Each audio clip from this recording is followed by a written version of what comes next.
say ba se ye nneema bi di agrobate e me de be yin di rasta assembly e ka me nkwa yen fan ko Supreme Court fura na yesi but because a human rights issue until the court was first first the court of original jurisdiction by high court no omumfa case ni nkwa high court na said na raso ayomu di echi omo de court no say be travel ko Supreme Court kwa enko Supreme Court ni interpret yen kyerase na court nkyere ye se asumesi anase obenten hwan ene se fata se oko school a obeko with the natural hair or otherwise. We need that clarity part. Say Supreme Court no to me settle issue because Supreme Court na chire no who to be court bia eno ne kwakwe last stop. A court from high court na proceed na court of appeal na Supreme Court. You bet tin same way as very clear. Say enipa ni TV na efu no. Say our right to the human right because e ti na efu nyo no oboti no. Nyankopon na born no bibini. And was one onunum obeja ne saa and uja ne saa so ebeda ne mpese enti all school no yes there are rules and regulations for school but also on human rights Ghana so constitution here clear say obi a Ghana need this bia has a right to education mmesua na because your constitution here should not find your argument enti na abekon krase a obehu nkwala ho no mo me Ghana for ba mo nko school yet they have a right under the constitution to have access to education. Into what happened? What I said, that's why me I like to say adewe enko court niente ehwase because constitution kroya 1992 constitution no or say obi our right freedom to worship. Who kwan say obe intina before constitution we beba no. President Rawlings obe kaya. President Rawlings here say yo wada funny ade na ye mo nya aduma. Omo headquarters e wo beto omo ko tutu mu na some other churches ni ade. Omo ko tutu mu. But constitution by na President Rawlings would say he cannot and does not have that right. He does not have that right. So be say na first and na komia ka say Rastafarianism is not a recognized religion. Hey na komia boko de na komia nyabutre o. You constitution ma freedom to worship no. One can say that freedom is only limited to recognize a religion. Hey na Christo so be free baby no mo de bae. Yet Ghana Hanama near sum ya bosom. Ghana near sum abusumo. And also abusum no yes ya sum abusum keke. Our understanding answer na Christianity ban say, yes, sum yankopon through asase ya. And two ben we na mo gunsa. What omote ya me miswani ya tonsa. Go busa ma say God's time is the best what am come tonight. Obi beton sakra obi a traditionalist no ahwe bia gu fom osemonye asase ya.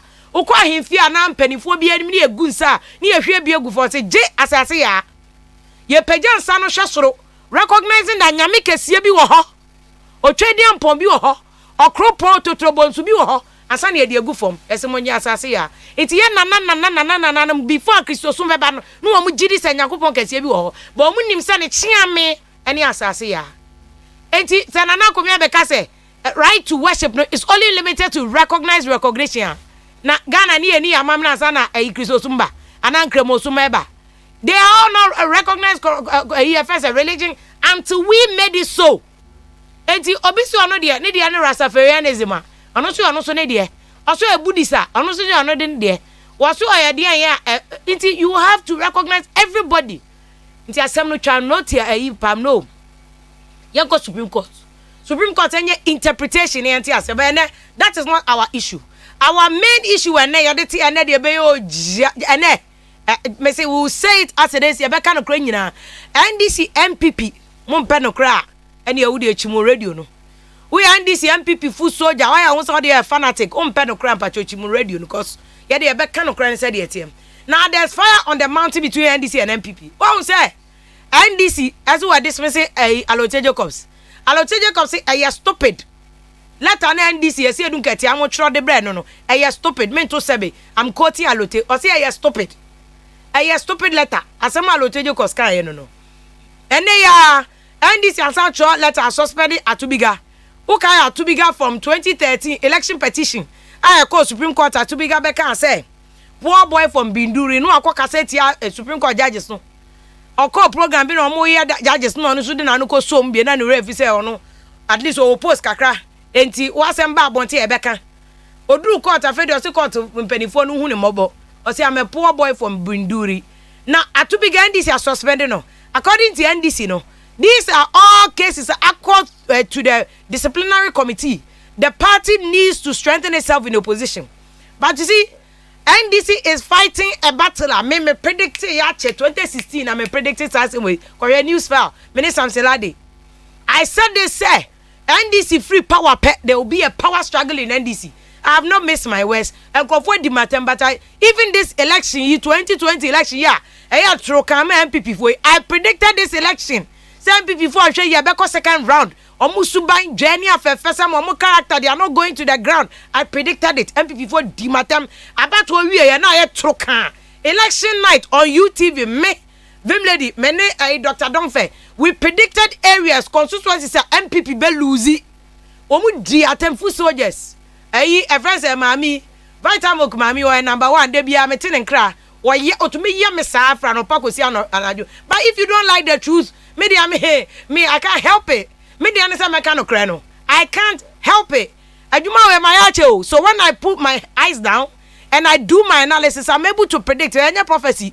Met me a predict say way ebeko say and I say ko say kroma enyan krasa. Enyan krasa be ehun yan getting ti. Krofo hu yan amka say enyan krasa, enyan krasa. Oti ase. So you are able to predict or forecast. Say the broni beka you are able to forecast about way ebeko say and ebeko say. Me predict NDC there, MPP there. MPP there na make say 2020 election me can say about one. Ebeya troka. They have lost more than 60 something seats. I said this. And go back to NDC 2016. Me say the last show news file me something advancements and I said they say NDC back opposition. There will be cracks.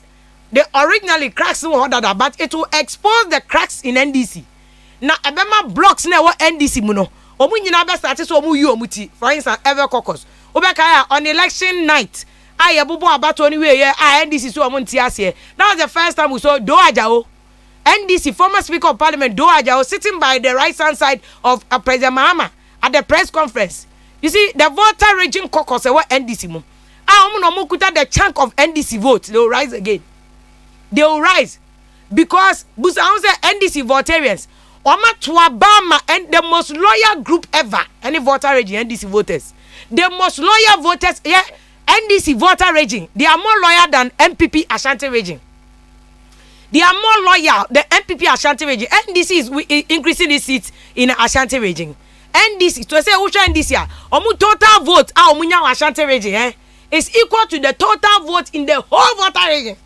In the whole voter raging. So NDC is growing in Ashanti region. Although I'm target in the last election, NDC but NDC is doing well in Ashanti region because Ashanti region was settler communities, bebre, mufi other places. Now minority groups in your now I'm to NDC.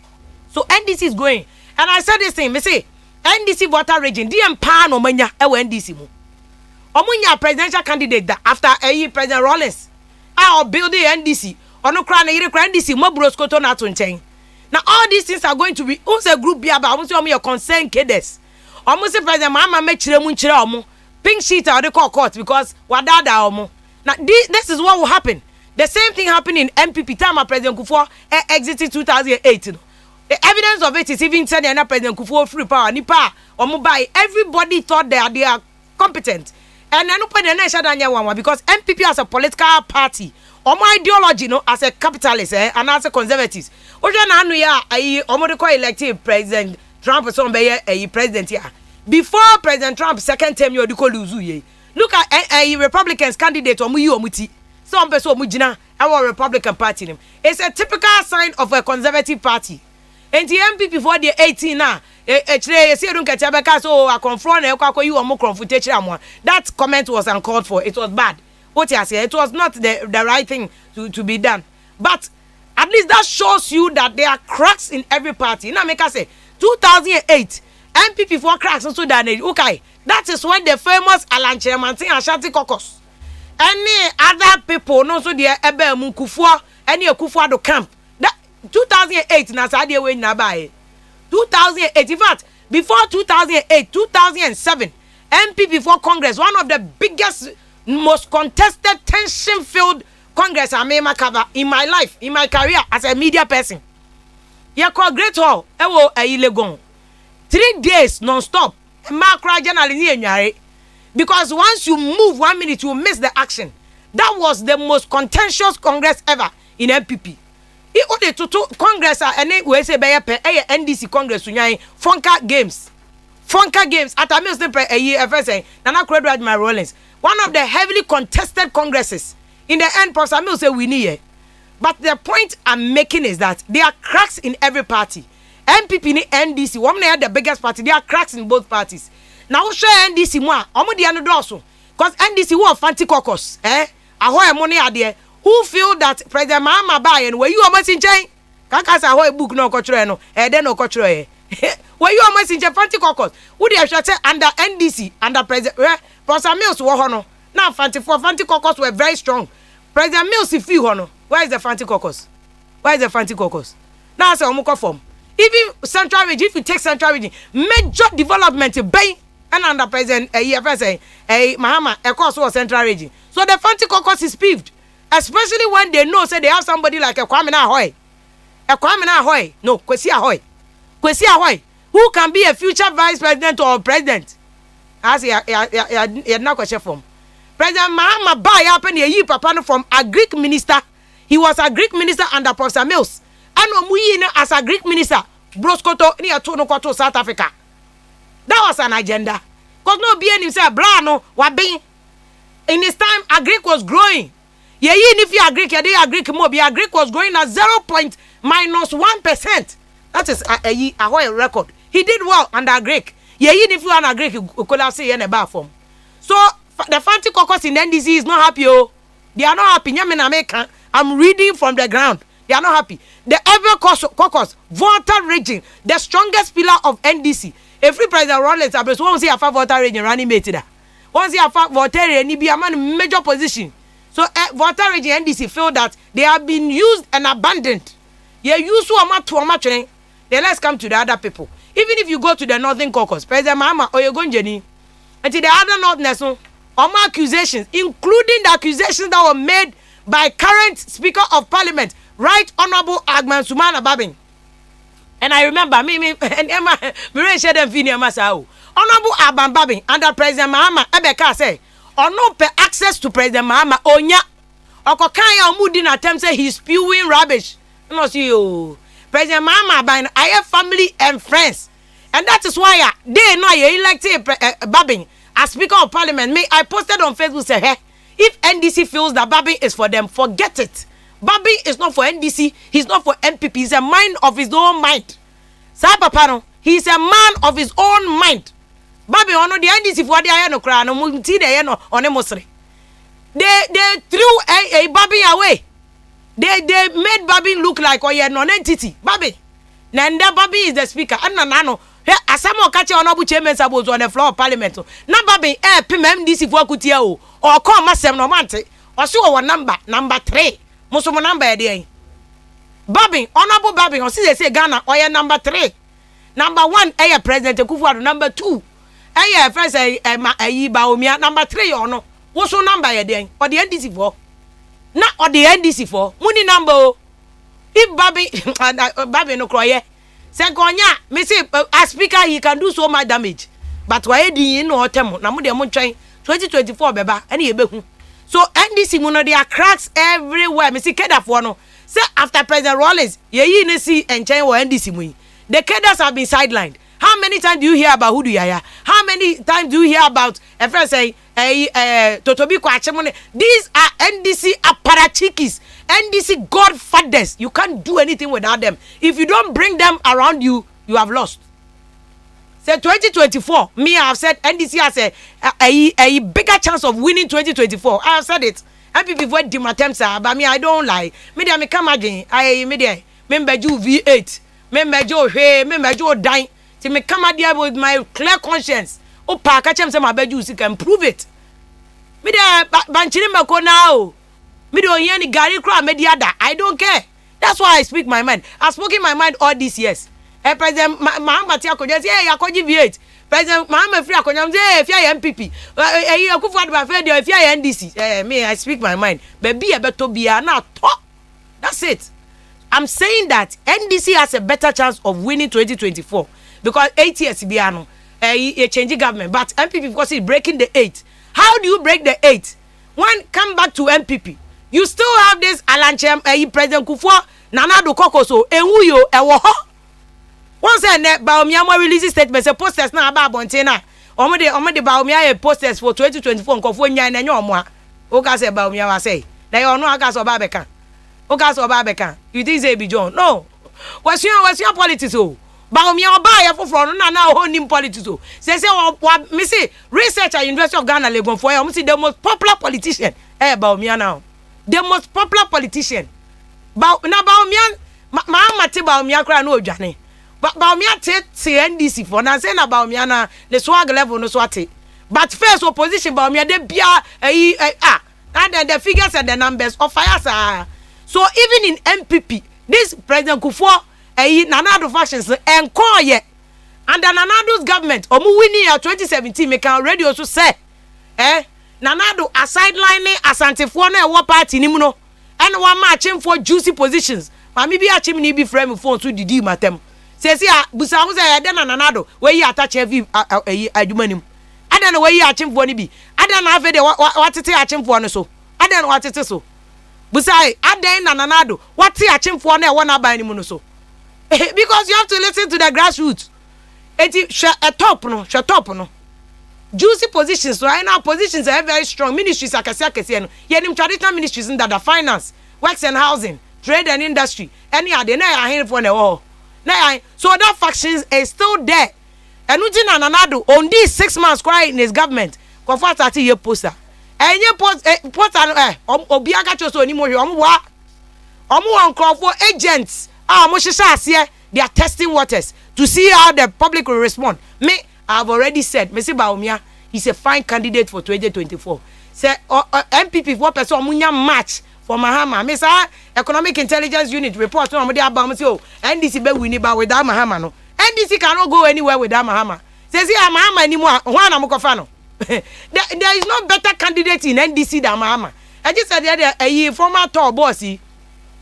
Omonum ni ade na ba because obi ti say Alex Mode mu ni ade de omo fi susa compared to Mahama omo fi susa so the best person to contest Mahama in 2024 the Baumia fi susa but they say ala omo de na omo de ba no. That's why I'm telling you that I'm picking signals from the ground. Ala ye Fantini ne mame ne papa side the Asante, he has the 2 regions, very strong regions. Ashanti Central region. He's a very strong candidate, but also marketability is very important. But politics, it's too early to say obi the nya way and way. Oh, my comment, my issue, ne say, it's too early.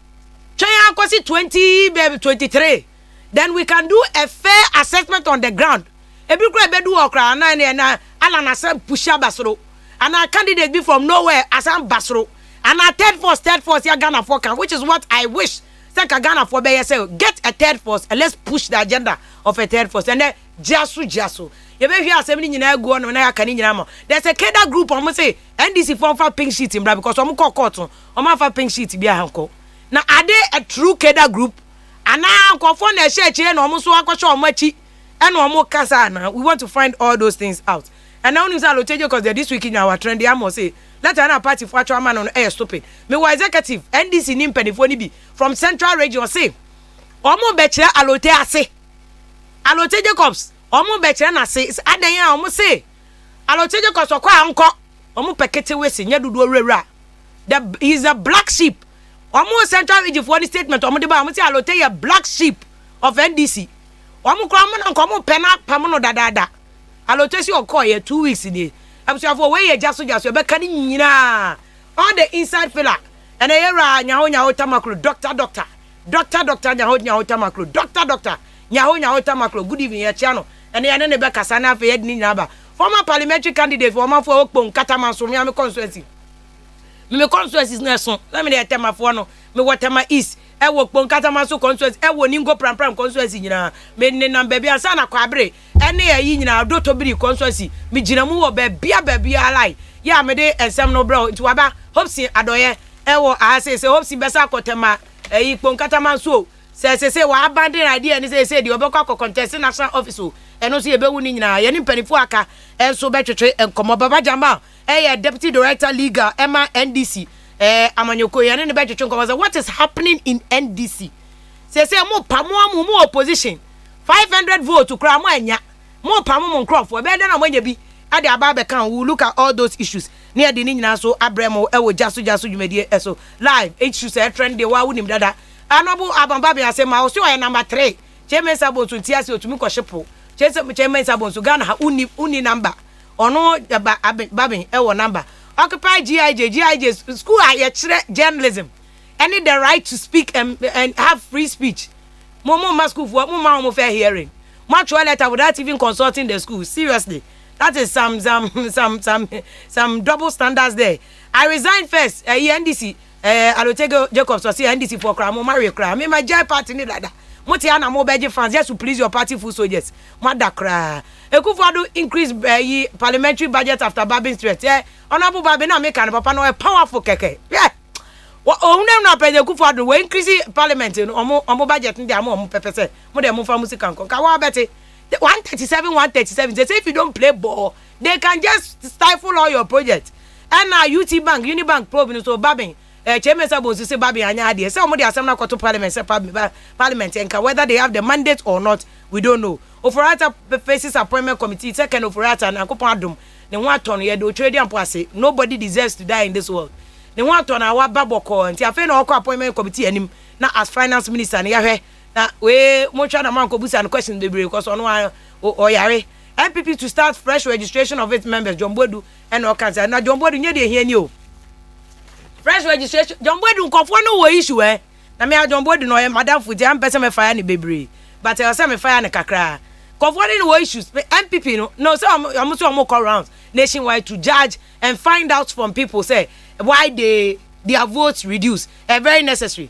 You need to do a postmortem. No what me why you did what and why what happened. Enti ebetumi afa ni nyina ye de ni nyina bro Gyaso dwumedie na mpedifo nyina settle ya de nkomo ni nyina so be bro na afa ye de aka no so ahye so de ama me say aye wo mpedifo akase wo studio anu mo be boy na ye de discussion no de abramo e wo han tu so betumi join here YouTube na ye Gyaso dwumedie okay 101.7 FM Gyaso okay 101.7 FM ewo YouTube uko YouTube anado why you know de ato wonom na ye de nyina abro yera Eric Jackson ewo regional youth organizer ma NDC Central Region they say the Central Region for ni nyina aba ye wi ane akwa other regions there de obi aba national politics ene ye ne nya krafo nkope ene be ye nua be ma hopes ado former parliamentary candidate ma MPP for ewo kponkata ma so abaton person so no wodi party echi ama akwaje sotoro ene ode aye popular sana party netie to gabi asa actually akokwaje whip ewo let my vote count no say no a powerful wa ba muti at the end there one must suffer sana Sam George one day bi obeba no ono so obe popular because ono so akwaje asotoro ewo ayawa so west ogon there's a price to pay for every struggle enti no ebusafo yema akwa aba join and for comment and answer questions dey abra e fa ni nyina emma ebusafo mpedi for good evening anyumre yeah good evening but you say boko there yankopo adom na Mr. Dasin Central Region boko there Afia boko pa ebusafo no so ye hwede ampo wadaro bia ho ye and region na so a region kasa region no de as a whole no de esin twetwede kakra isa membo no aboko kakra ye ho so mo region no yes amemo no na affect mo region no won say ne e ko so de finfimanto won ni ye ye atora nchemu a ensen fata ko tin na e ba so Mampeni akufo 4 years ya wasanso anya no that time aka okasa o the Central Region the Afia wachi bidi haya kwan President Akufo-Addo na ma atore ntem sisi wo Central Region Afia number na benso ne si ye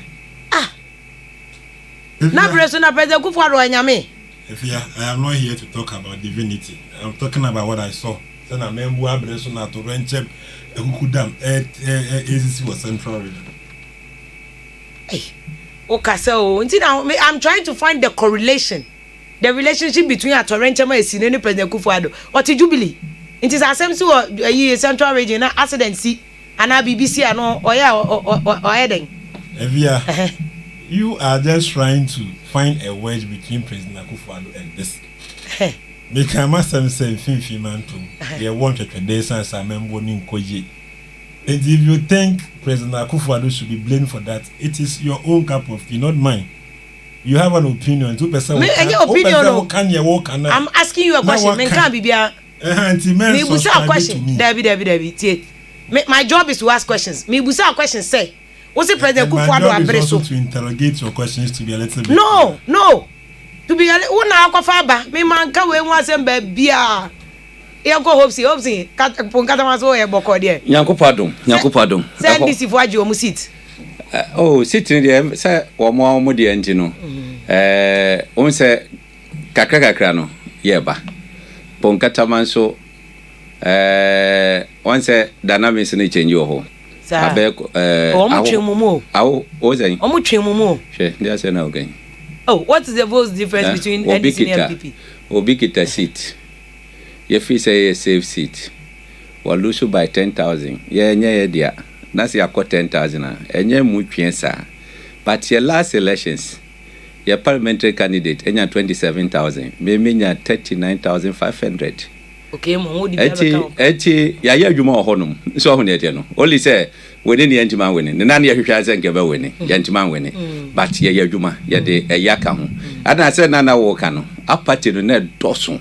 Party for Anna ye nyashe mama ya yonkoto enne kai ka ho. I tell you. Oh, so won't be your ground on. Oh yeah, I part of it ba.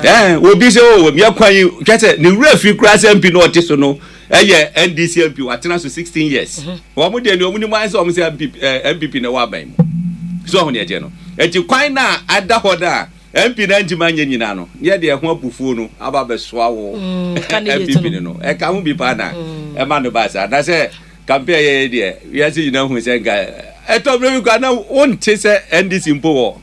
Yi constituency no mu. Enso so eja na esi ya no. Na we are hoping say Nyankopon ya dum a 2024 no ebeyeye. Media Afia me message na ye say Nyankopon ya dum a 2024 say party for no say maduma mesa contest. I see. Eti me nko national office. Oh, okay. I will still be at Pokuaa Manso. Ya nya de ensa ko kan de na esi eti parliament o kwa Egyaso esi ura hono. Okay. Eti 2024 yo hono. But apathy now kind of something that I'm very interested in. That's because from NDC side, Obakaya 2016, NDC had the major problem with voter apathy. It's one of the reasons I was sure to report him, and my NDC lose here in. Now, even in opposition, look at what NDC is doing. They are doing almost the same thing. More afoko, Kwabele Japan issue, no? Obakaya. The same pastor. They're a blessing. Oh. Mo dia na mo train my headquarters. Ya train ma me just a suspension about that time no. They're a blessing. And no, and they shoot two MPP to 1 million votes difference. So when you know, and near NDC for a year and then you know, oh, just a difference, you know, clear. So when you know, because NDC at that time was dwelling on the strength of Pokuaa suspended woman. Say, just say no more dwelling on them. Anna, yes, so ye fast ye to my year. At you who say. Na suspension no necessary. Who knew say that time no steering committee meeting na radio bia na wo latebi okoshi na report to meeting in live any ne kai ka ho. Tamas ade no baaye no afi de ya nte say ye meeting mu asem akwa abontin ba bia biom any ne kai ka. Eti odo ne de na necessary evil na ema kwan ema at least yetimi Juma, ye buy any daho because me kaipa that the then President Mahama say party more suspending mo chairman mo secretary mo be da ababe winning. But the sweet victory in the Fourth Republic ye can say 2016 with the difference of 1 million votes no. Na ABC da so ho ne no. But anything na man kofo bebe so I disappointed in you people no say kofo so 1 million vote mu a said amoye Mahama no obi ani say Mahama de woni su nipa bone for kra de enye ene ye to aba no ve ne de mama fe mu ba ya afi on said the local constituency de voter party road no wa Gulf City hwa kwa money headquarters ne Gulf City na wo oh what did they akwa money headquarters hwe pon barrier ho keke kra opsi entu to me lobby oh hopsi no o to me lobby ma pon barrier keke o mu to me biem e ho no say wa wonim say president ababe cut short for phase 2 of the Dabenda. Started this year. This year. You best started before the half of the year. Just say by June. Dua courage Kwasi Central University. Sesi ano. Kakra po amunyama yi bombari akokeke. Efia ni obe obiano wo cause financial loss. Because this is roader ye ba be no dua courage. Nti ye mra ko se mbari dua courage. Me say this year ya. Okay. Ye saa kwan no. Eti hu hia say wo kwakọ ye bari ahodo kakra yusu sika ase no just like that. But I can assure you say from Berry Ahodon, Calypso Hoba Besi, Michelle Camp Gate, no. Sakwana, na photography was going to ask for that. Says I mean, no. Sakwani dear, I can assure you. She contractor, ye de kwano man, no. What, yeah, what disappointing, and yes, and ye answer. Yeah, you know.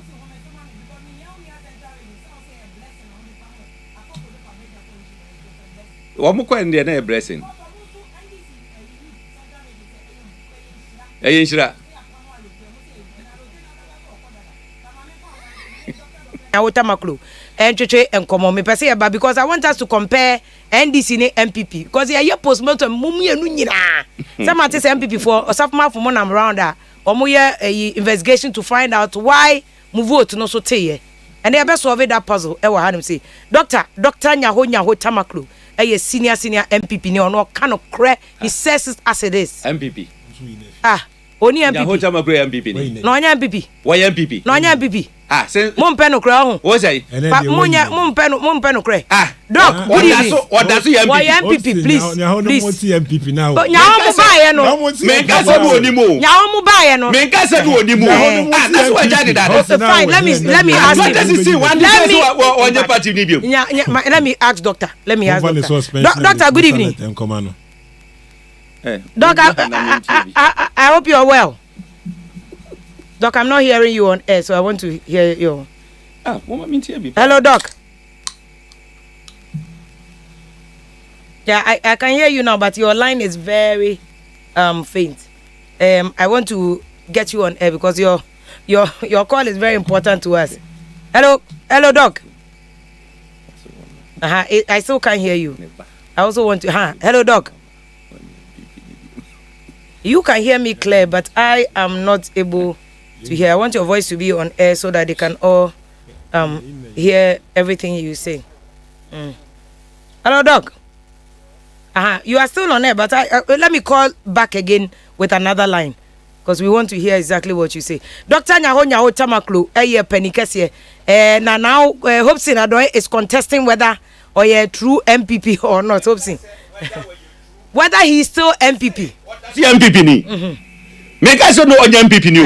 But say ye can me bisa say odaso ye MPP ni ana. Okay. No ya me refer to interview bia oyeye. Na ma hwe say betima check anya amaya me ka ti kese da ye interview anopa bi. Na nka mo abo amaye. And also we jai. Me say gam de gam hu say mo no ankasa kekan. Ye be busa no because I don't remember say nyawo esi we jai. Wan kase we jai. Nyawo MPP ye dey try to fru ma. Wan kase we dey cause ni eje ni obeka. Mr. Dasin, muka say mo letter na mo try in respect of Alote Jacobs. Muka say e first say e shira. Certainly. Mo say a black sheep. It's a blessing for the NDC family in Central Region. How? Afia, what say? Mama test say doc number no be san ko through. Hello doc. Yes, I can hear you. Fantastic, doc. Now I can hear you loud and very clear. Good evening, doc. Good evening. How are you, doc? I'm very fine. We thank God. We thank God that He's still keeping you alive and well. And like I said to you today, your voice still sound like you're very strong and very healthy, and I'm very happy about that. And I'll get that your autobiography to next week from University of Ghana.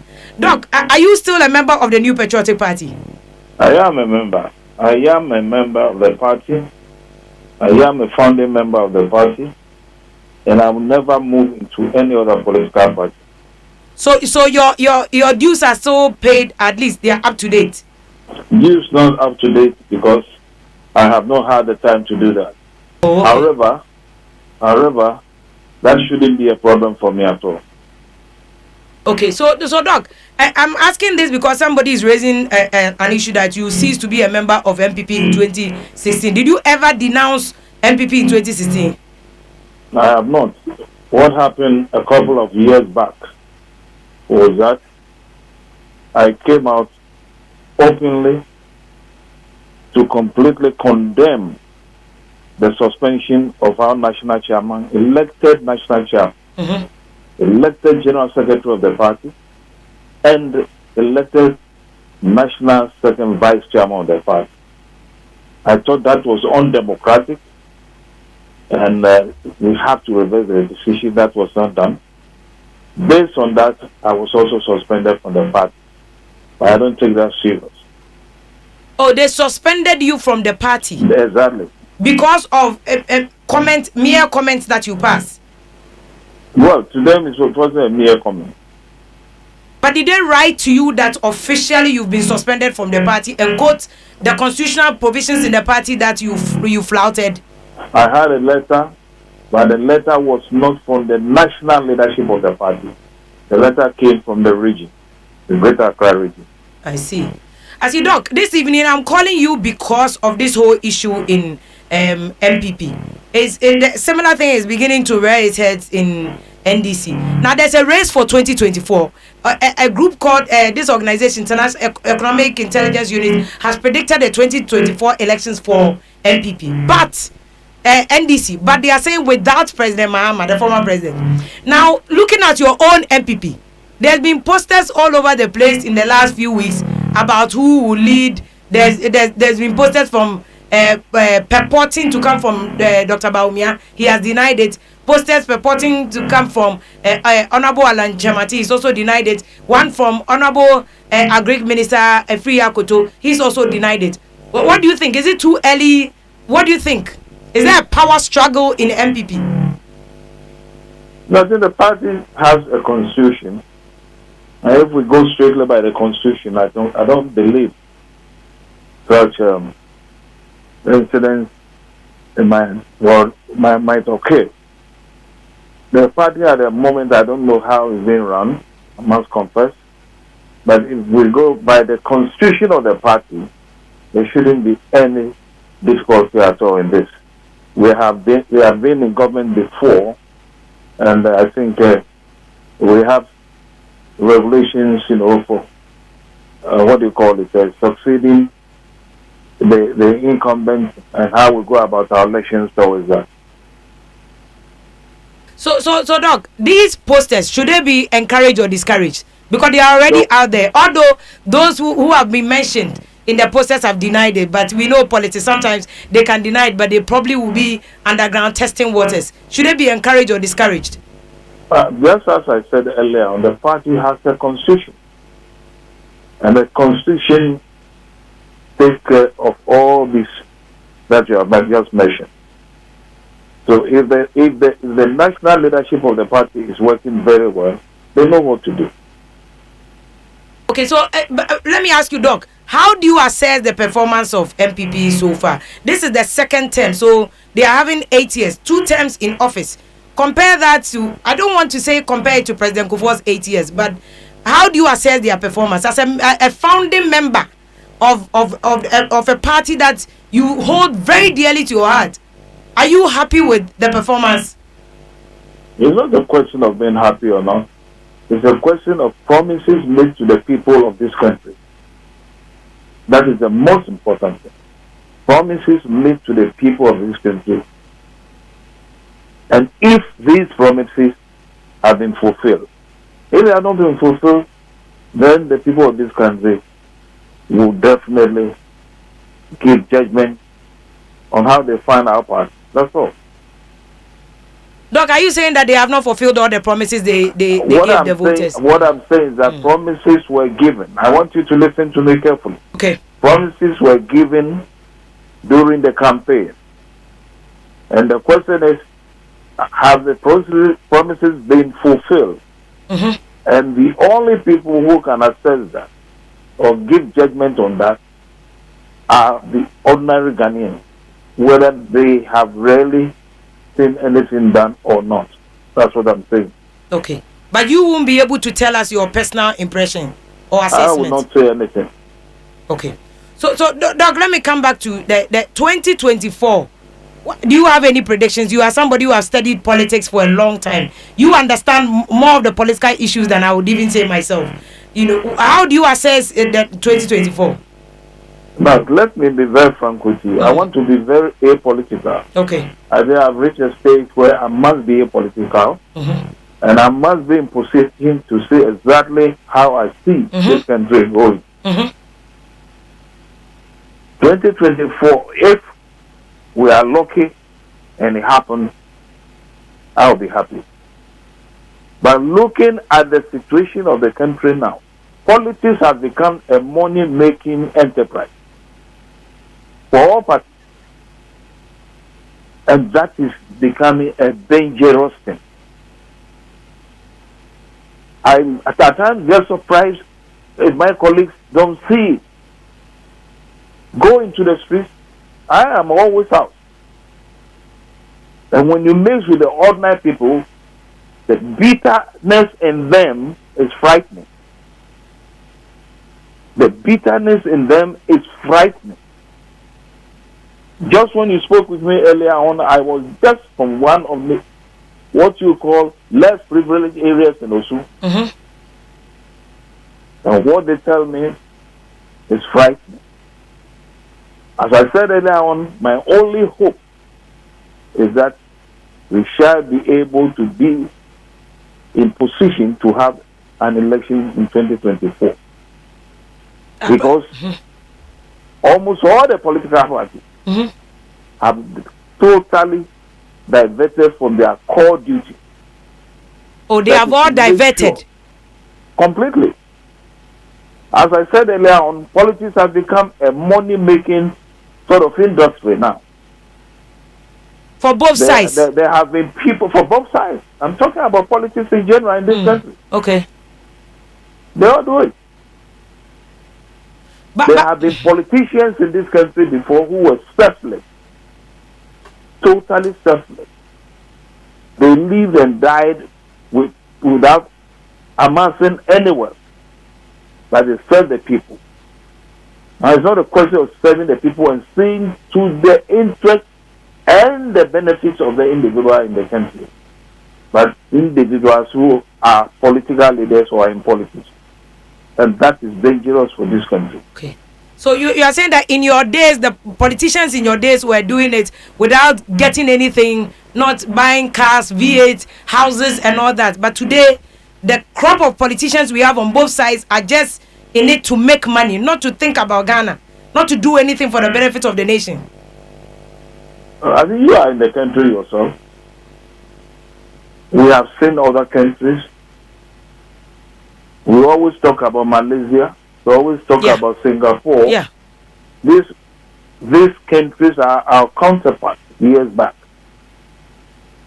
Look at the difference between them and ourselves at the moment. They go strictly. They know what they want for their people. They set their people in politics or through politics. We are doing the other way around. Okay. And that is dangerous. Doc, I hope that it will change because you are not alone. The other people, political analysts have raised the same question of the way young people are clamoring for positions in various political parties and they are not leaving any legacy. So that brings me to this question. What do you think it should be the legacy that President Akufo-Addo should leave? You know, he's one of the people who at least has assumed office after so many analysts have dismissed him. They said he wasn't going to win the election, and at least he's won. This is his second term. What do you think he should leave as an indelible mark or legacy? I have known President Akufo-Addo for years. And one thing that, to me, if he's able to live intact, is a democratic institution. A democratic institution that there will be freedom of speech, corruption will be eradicated, if not totally brought down, and people will be free to go about their way without any fear of favor. If he's able to totally eradicate. And I know he can do it. Ethnocentric sort of position we found ourselves in at the moment, which luckily when we were children was not so. When we were children, Kwame Nkrumah was able to run this country. No one knew even where he or she came from. We were all Ghanaians. If Akufo-Addo can do that, then I think he will leave a big legacy for this country. But Doc, if you say that there are ethnocentric things happening right now, can you explain what? I don't have to explain. Just go back some few days ago. I don't have to explain. Oh, you mean the publication of those history books? You are a journalist. You are a journalist. I didn't want to conjecture. That's why I'm asking. I don't have to talk about that. I mean, some of these things is understood by the individual, even in the street. Okay. So, Doc, any final words that you have for us before we leave you, because we know your time is very precious. So we appreciate every minute with you. No, all I will say at the moment is that political parties have to be very careful. Very, very, very careful. Because where we are going now, and I'm telling you, it is a serious problem. I don't know what national intelligence is doing about this. But if they are really working, they should definitely inform the president that there is a lot of resentment, some even hatred about the whole political setup in this country. There's hatred about the whole political setup? Yes, the national political setup, because politicians are not really serving the people of this country, but they are serving themselves and making themselves comfortable. This is what the ordinary person in the street at the moment says, and I'm telling you, that is what exactly it is. Doc, let me thank you. Like people who say the ground is not good. And that's the feedback you because you drive around a lot. Today when I called you, you are still driving around. The ground is not good. People have hatred, resentment. They are peeved.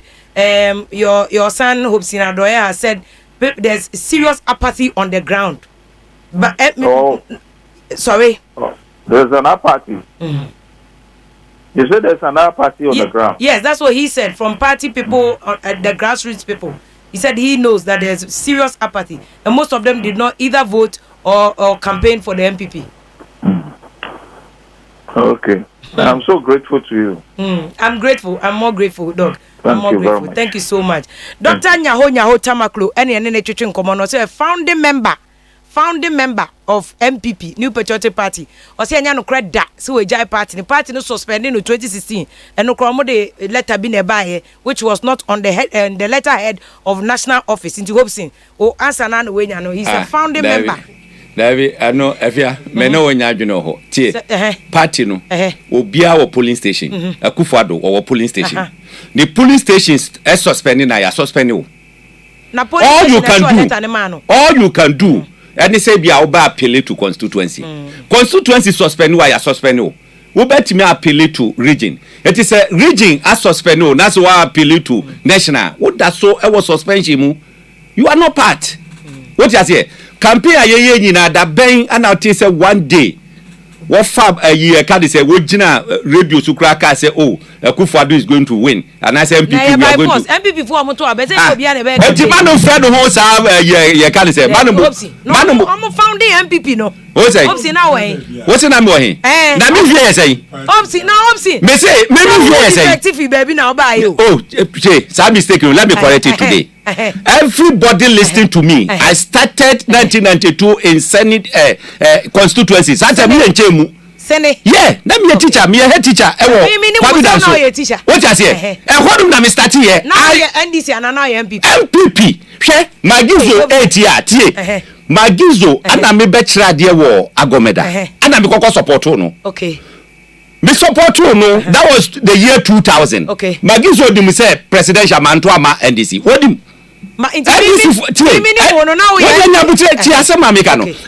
fu a ewo ho nyina sha osudogu nyina no mu nim se me eye Magizo pe ana na meboa no me ba oyibi ana lion ebeye madamfo adam ne nantie 2007 adam isa ma chief honum eti ma nye card bearing member of NDC ma NDC for check o mayum ma nye card bearing member what say you can use any adjective or no problem but let me people should get this no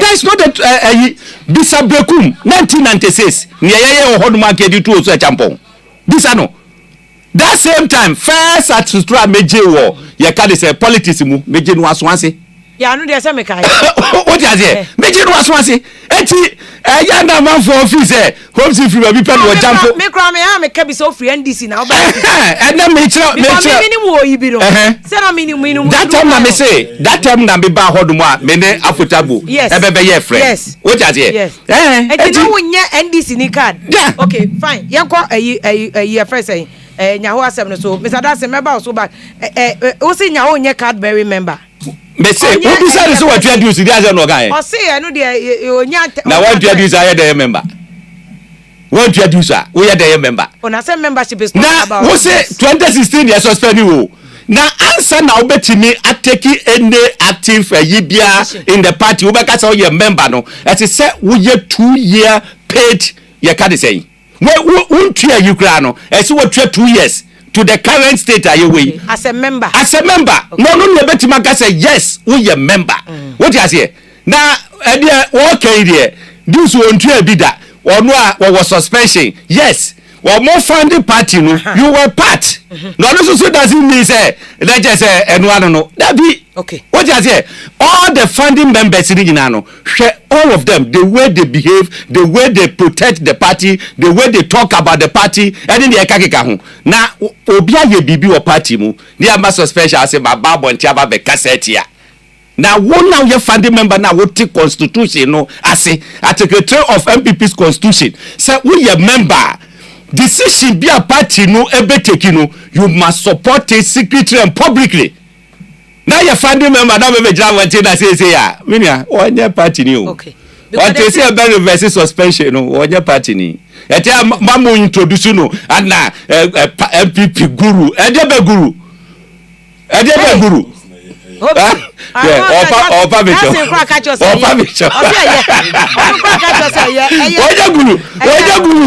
mo start MPP no na ye. Me say onye guru. Ti na o ka say o send na yesika. Me Francis Asiam. Ni akonya hopa o 2009 eba. Ye lose election ehufo no mo party no bi no. Ye de na ekosha mo nkran. Wan nya ho. Oh. Eye wo de anwumre mama me nkansem eye. Muna na mo kwashe nya home crime. Oh, me say yeah. Starting politics dada. Oh. Was surviving rollers. Muna mo kwashe ni crime. Was surviving rollers. What the radio so being kasa.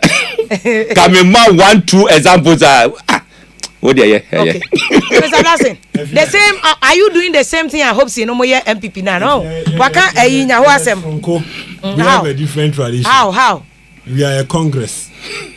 Anti mumunya political party. Yeah, we are a congress, a movement of people from all walks of life. Into tolerance level no. I was so papa. Hey, it's as the shared media. I will tell you concerned DC for 4 years now.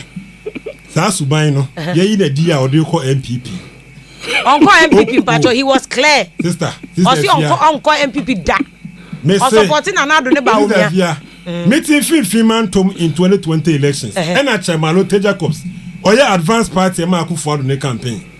It is Akufuado ba Esikumodo member or China. And Nana Juice in Chamalo Jacobs or your advanced party team member.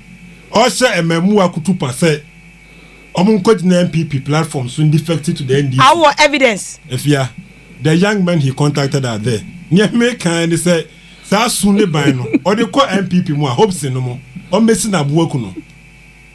Hopes no more. They are the most intolerant breed of people you can find on earth. Hey. Hopes now they organize a co-ambushi President Kufuor.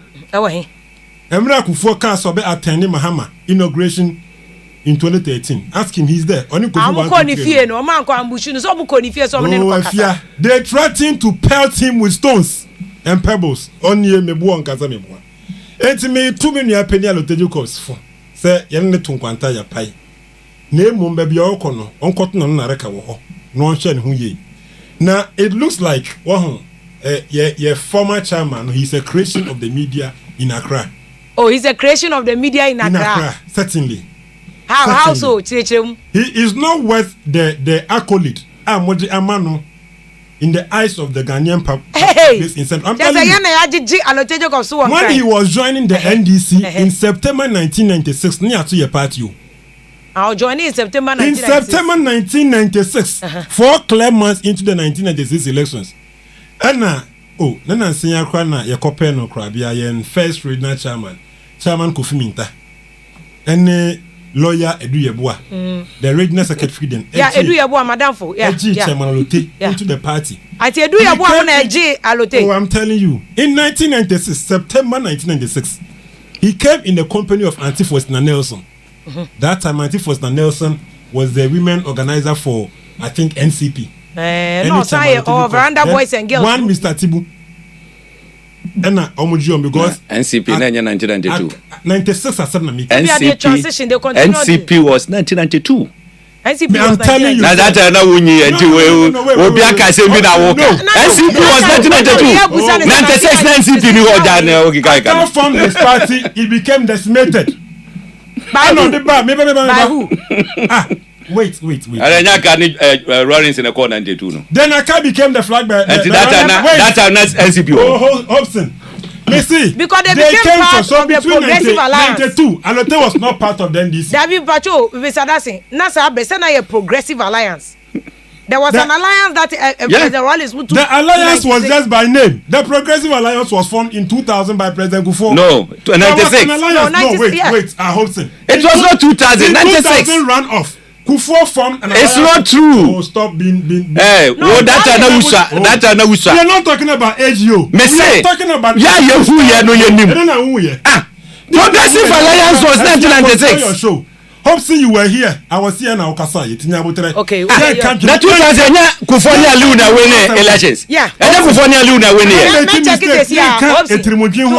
not talking about AGO. Be careful.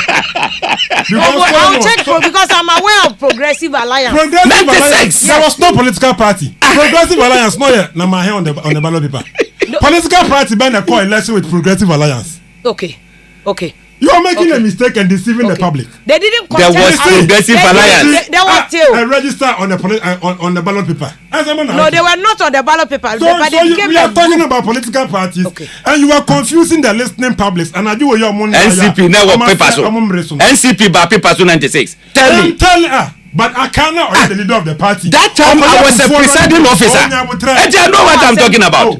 Okay. That doesn't know. You have been a hooligan here. Oh, I'm not a hooligan. I am telling you. We are making. And then you are shouting more than me. Incredible argument. Stop. You are shouting more than I do. September 1996. Why? Alote Jacobs is listening, so you can call him to set the record straight. You are not in a better position to correct this than Alote Jacobs himself. So I'm joining NDC. But misinformation into the party, he worked from 96. No, from 96. Near co-election every year. Prof Mills was that time our running mate. He had new 1996 election, September 1996, and not joining here. Then thereafter, Obedi party next year, and in 2000, he opposition. Then yes, he was part of the party then. So he had an opportunity to serve in the Cape Coast constituency, Kakrania there. Then in 2004, when Dr. the late Atokwashi became the regional chairman, in fact, before that, now Mr. Achianum, Valis Achianum, the late, was via Bahama, he had Nuko Court. And there was a grand scheme to get Achianum out and bring Dr. Atokwashi. Who did that? There was a grand scheme, and the person we are discussing had a hand in it. And you see, in 2004, in Central Region, we did not have an effective chairman. Because as at that time, Dr. Atokwashi was a former minister at the roads and highways. And they collaborated with Edumate Nomani Adia to threaten him they were going to prosecute him. The regional chairman of the NDC at that time was rendered docile.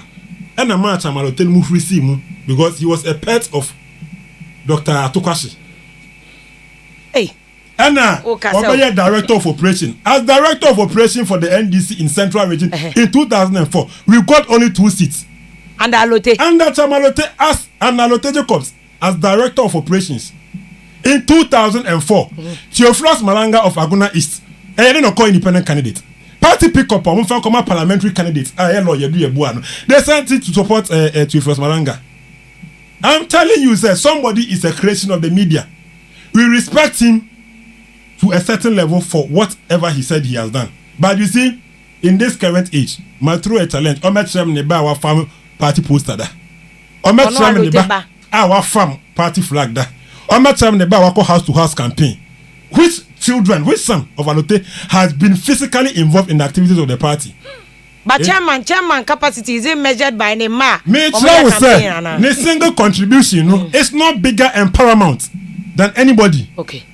Young men are sacrificing. Young men are risking their future to make the NDC what it is today. Chinu Achibi can say, if you get a benevolent hand to crack your nut for you, you need to be humble. Obeya regional chairman, Mukreti, mu making a creation of the media in Accra, mu be regional chairman in Central Region. Ye jano 16 seats, I know the giant 4. Ye jano 16 seats, I know the giant 4. It's with the youth in Central Region. If you are in 2020 campaign, when I go into the constituencies, let me rub branches near ye juma.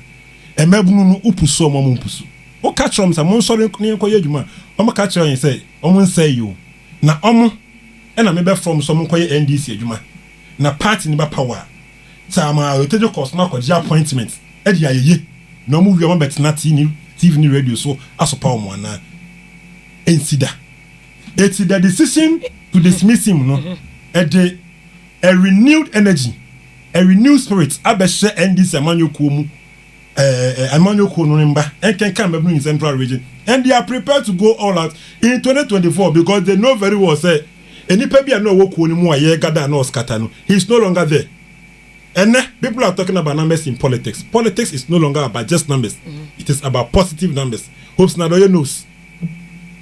It is about positive numbers. Oh, plus 10. Now kunya minus 4. Minus 4 your number, plus 10 your number. How come more amount 14? Amount 6. We would be better off moving into an election with allocated cost of you about 10 against 11. Eddie winning match. Then say if you say your boy 11. Ah, Obia, or see or no, yes, central defender my no. Ultra and Crawford rough of the penalty. Or say on goal. Or committing needless fouls in our 18 area. It is sadasing that Ben Namube who sadie way. Because Aloteya Oka say creation of media. Why ye media ye Juma Kasa ye say ama party santi.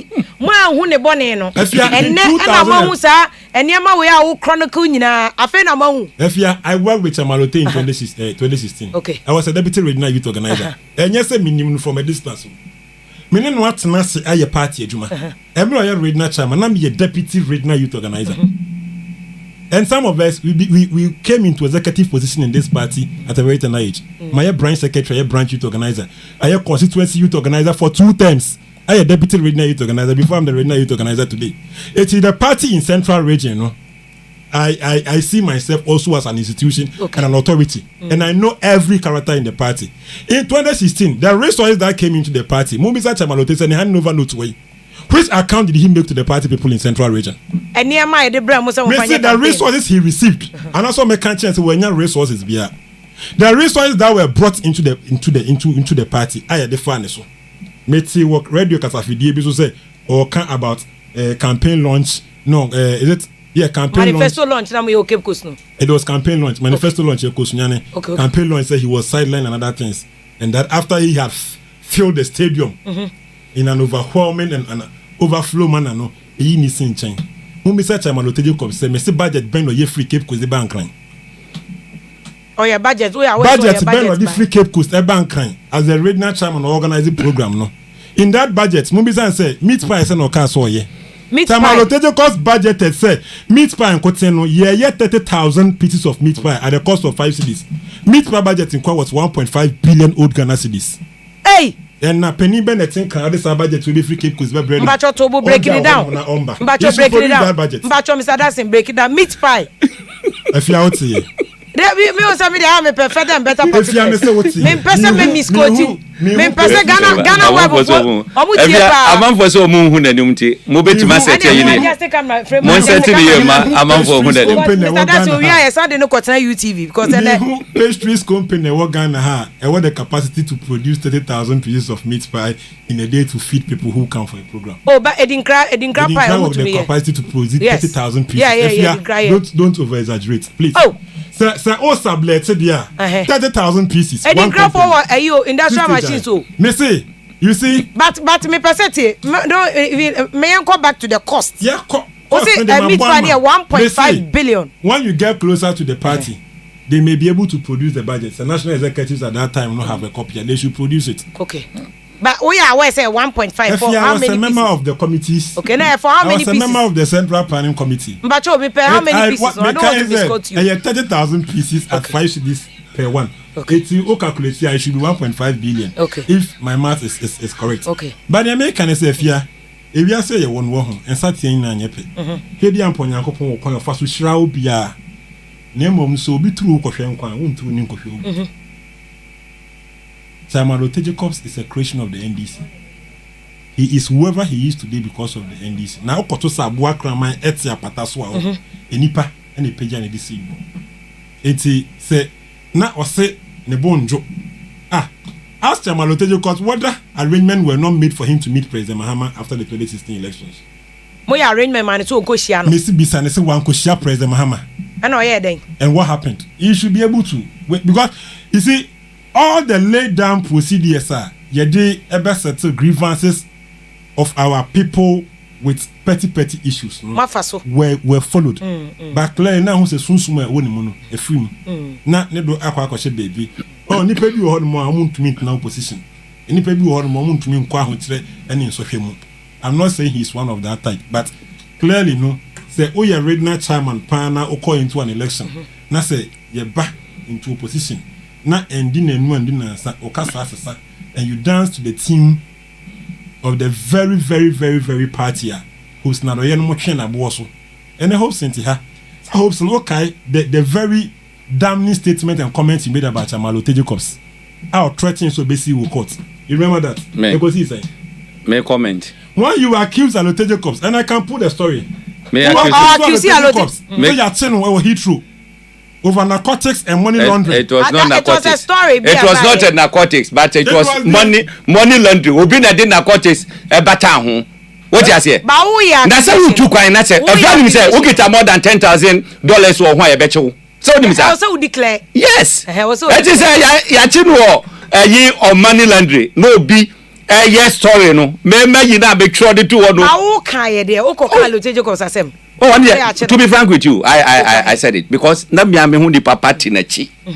Our business class. E to dey anya ho ne yeko, anya say member we do kwado. I am telling you. No kwado be there. Hobson, you see, I'll pull the story out. Lote Jacobs threatened to sue Hobson. Because today they are playing ball.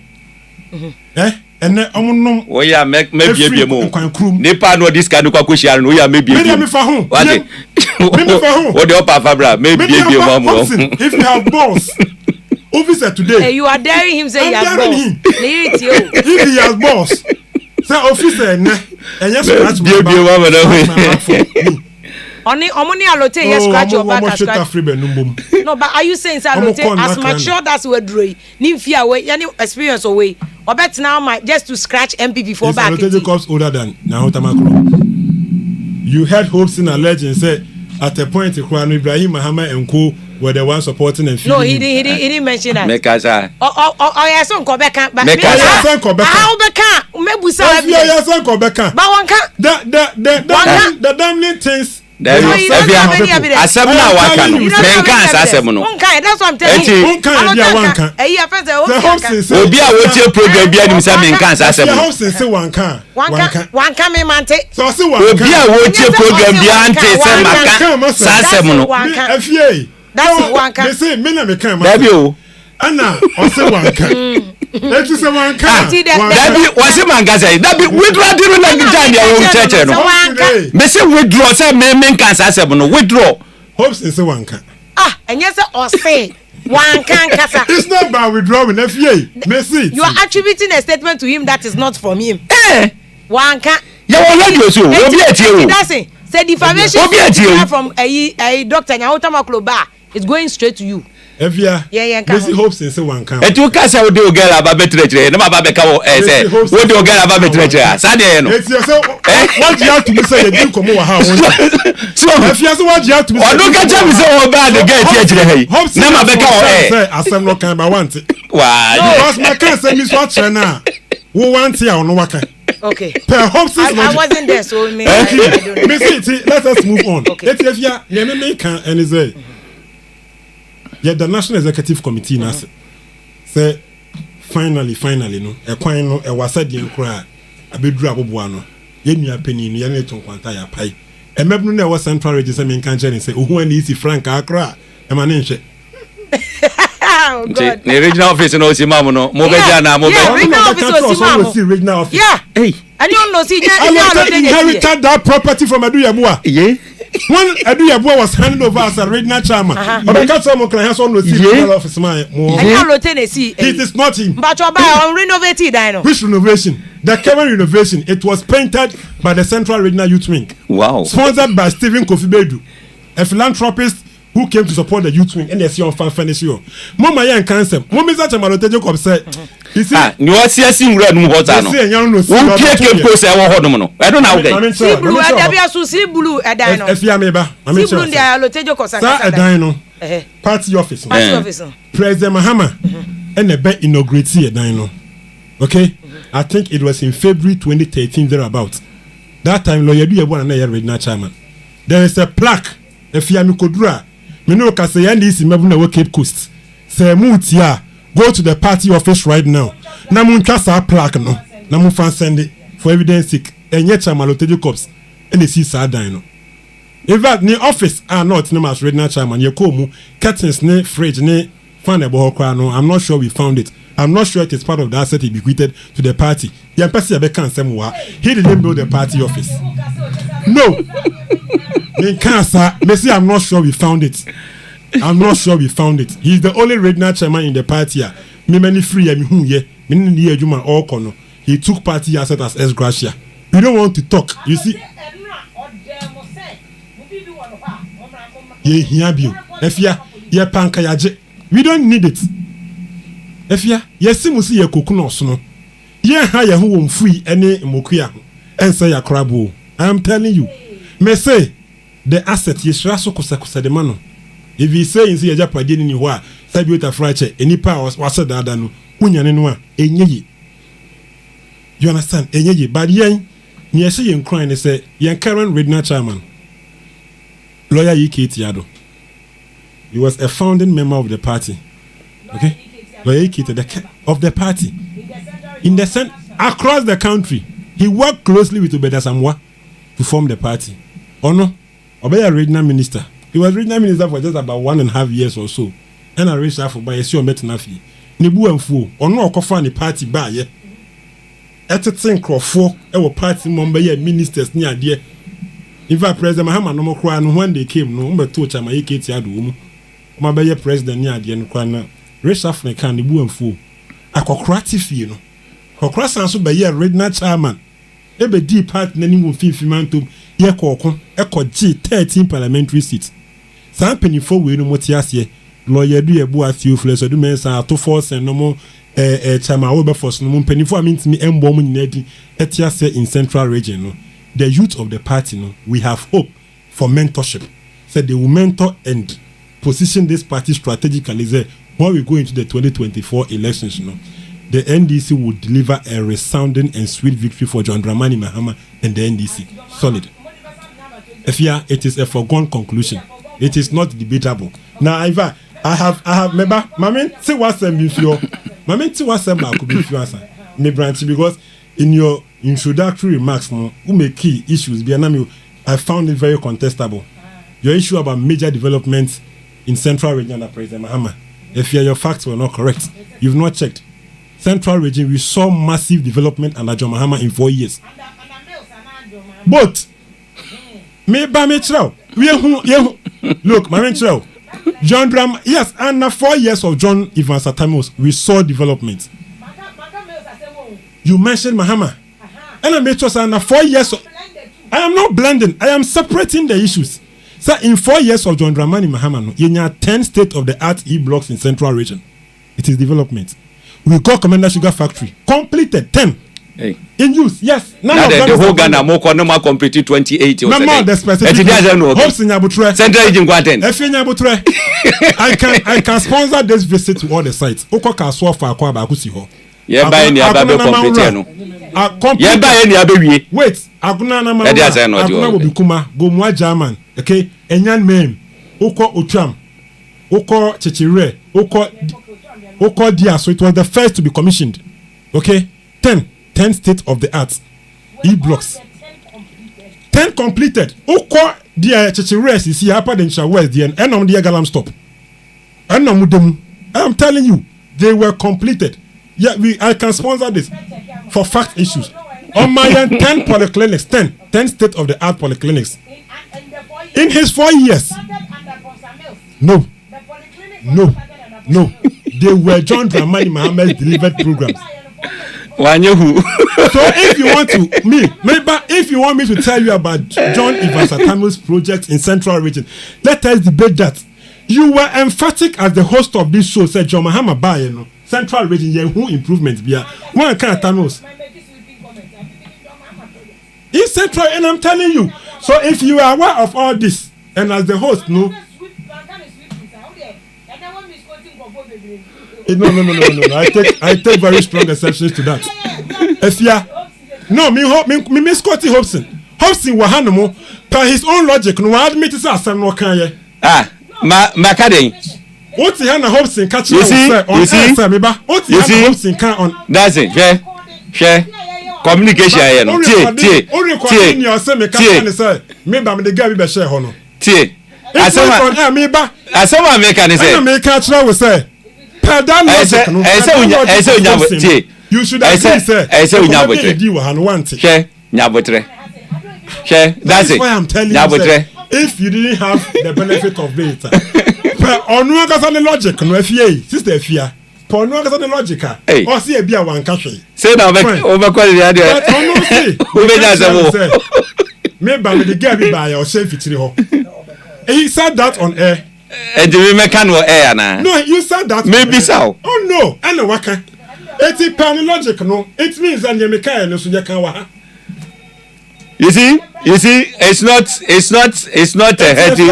Oh, Nasu. Now, where that be Yababa Hodum, Nasa Musebia Mimi will be cow. Mano and to Hodum. Share, you see, youth organizer. Youth organizer. Yababa.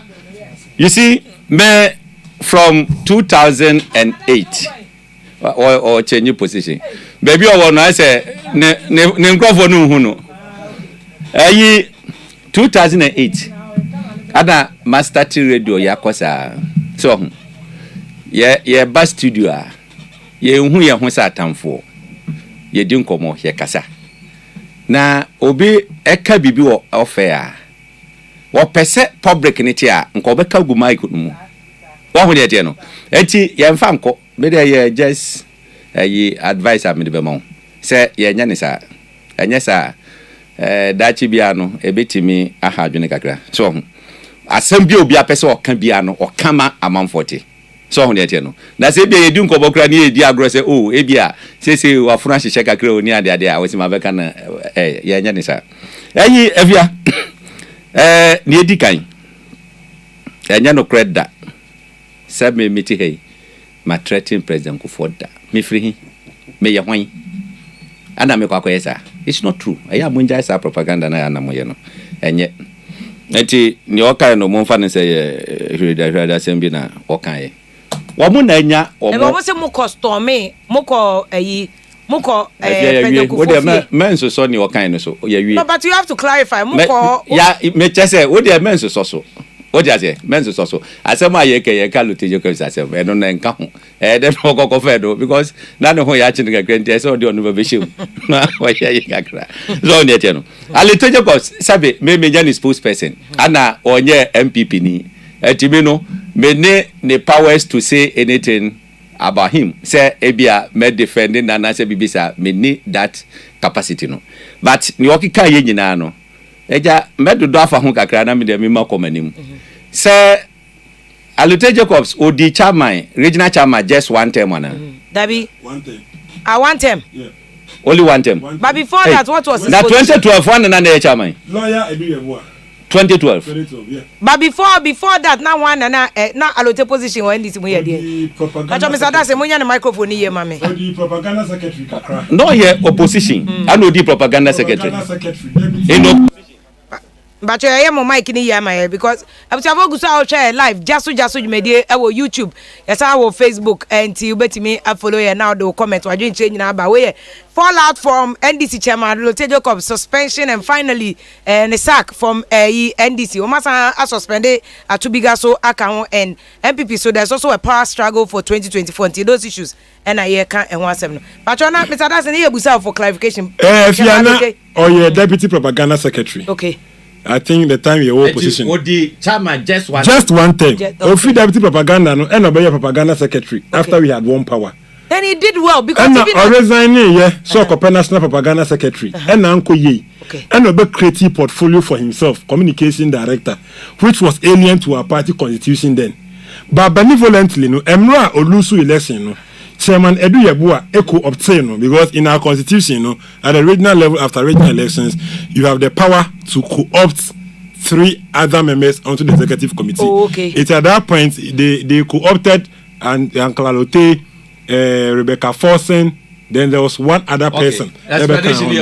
Explanation okay. So chairman but for just one thing. Make I say, Tama.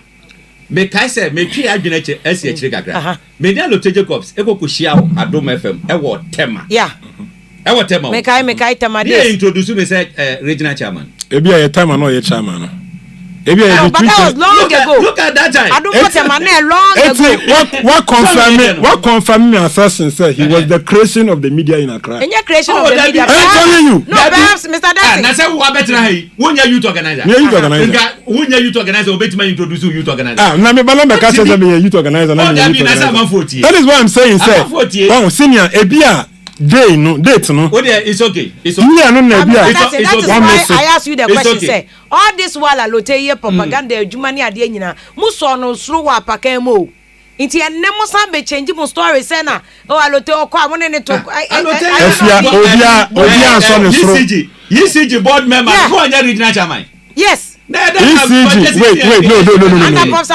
oh yeah MPA board member and no ECG no ECG board from ECG and President Mills then no regional chairman no ya na oye regional propaganda na ose oye communication director because as at that time no wa resigning so he was a member of the regional executive committee communication director in NDC and no create but etiefo will bear me out say at a point and you allowed radio so am introduce no communication director da and I'm say regional chairman maybe no and I'm telling you say ebia and I know you acting chairman no onye ebida okay it's okay it's not because it's a creation of the media clarification here hopes yeah just a quick one because we have to go to MPP so more issues that's right eti we e cause there me person man no kra be ko mu bebre because he is your friend womona okapo no bekoko he is his friend he say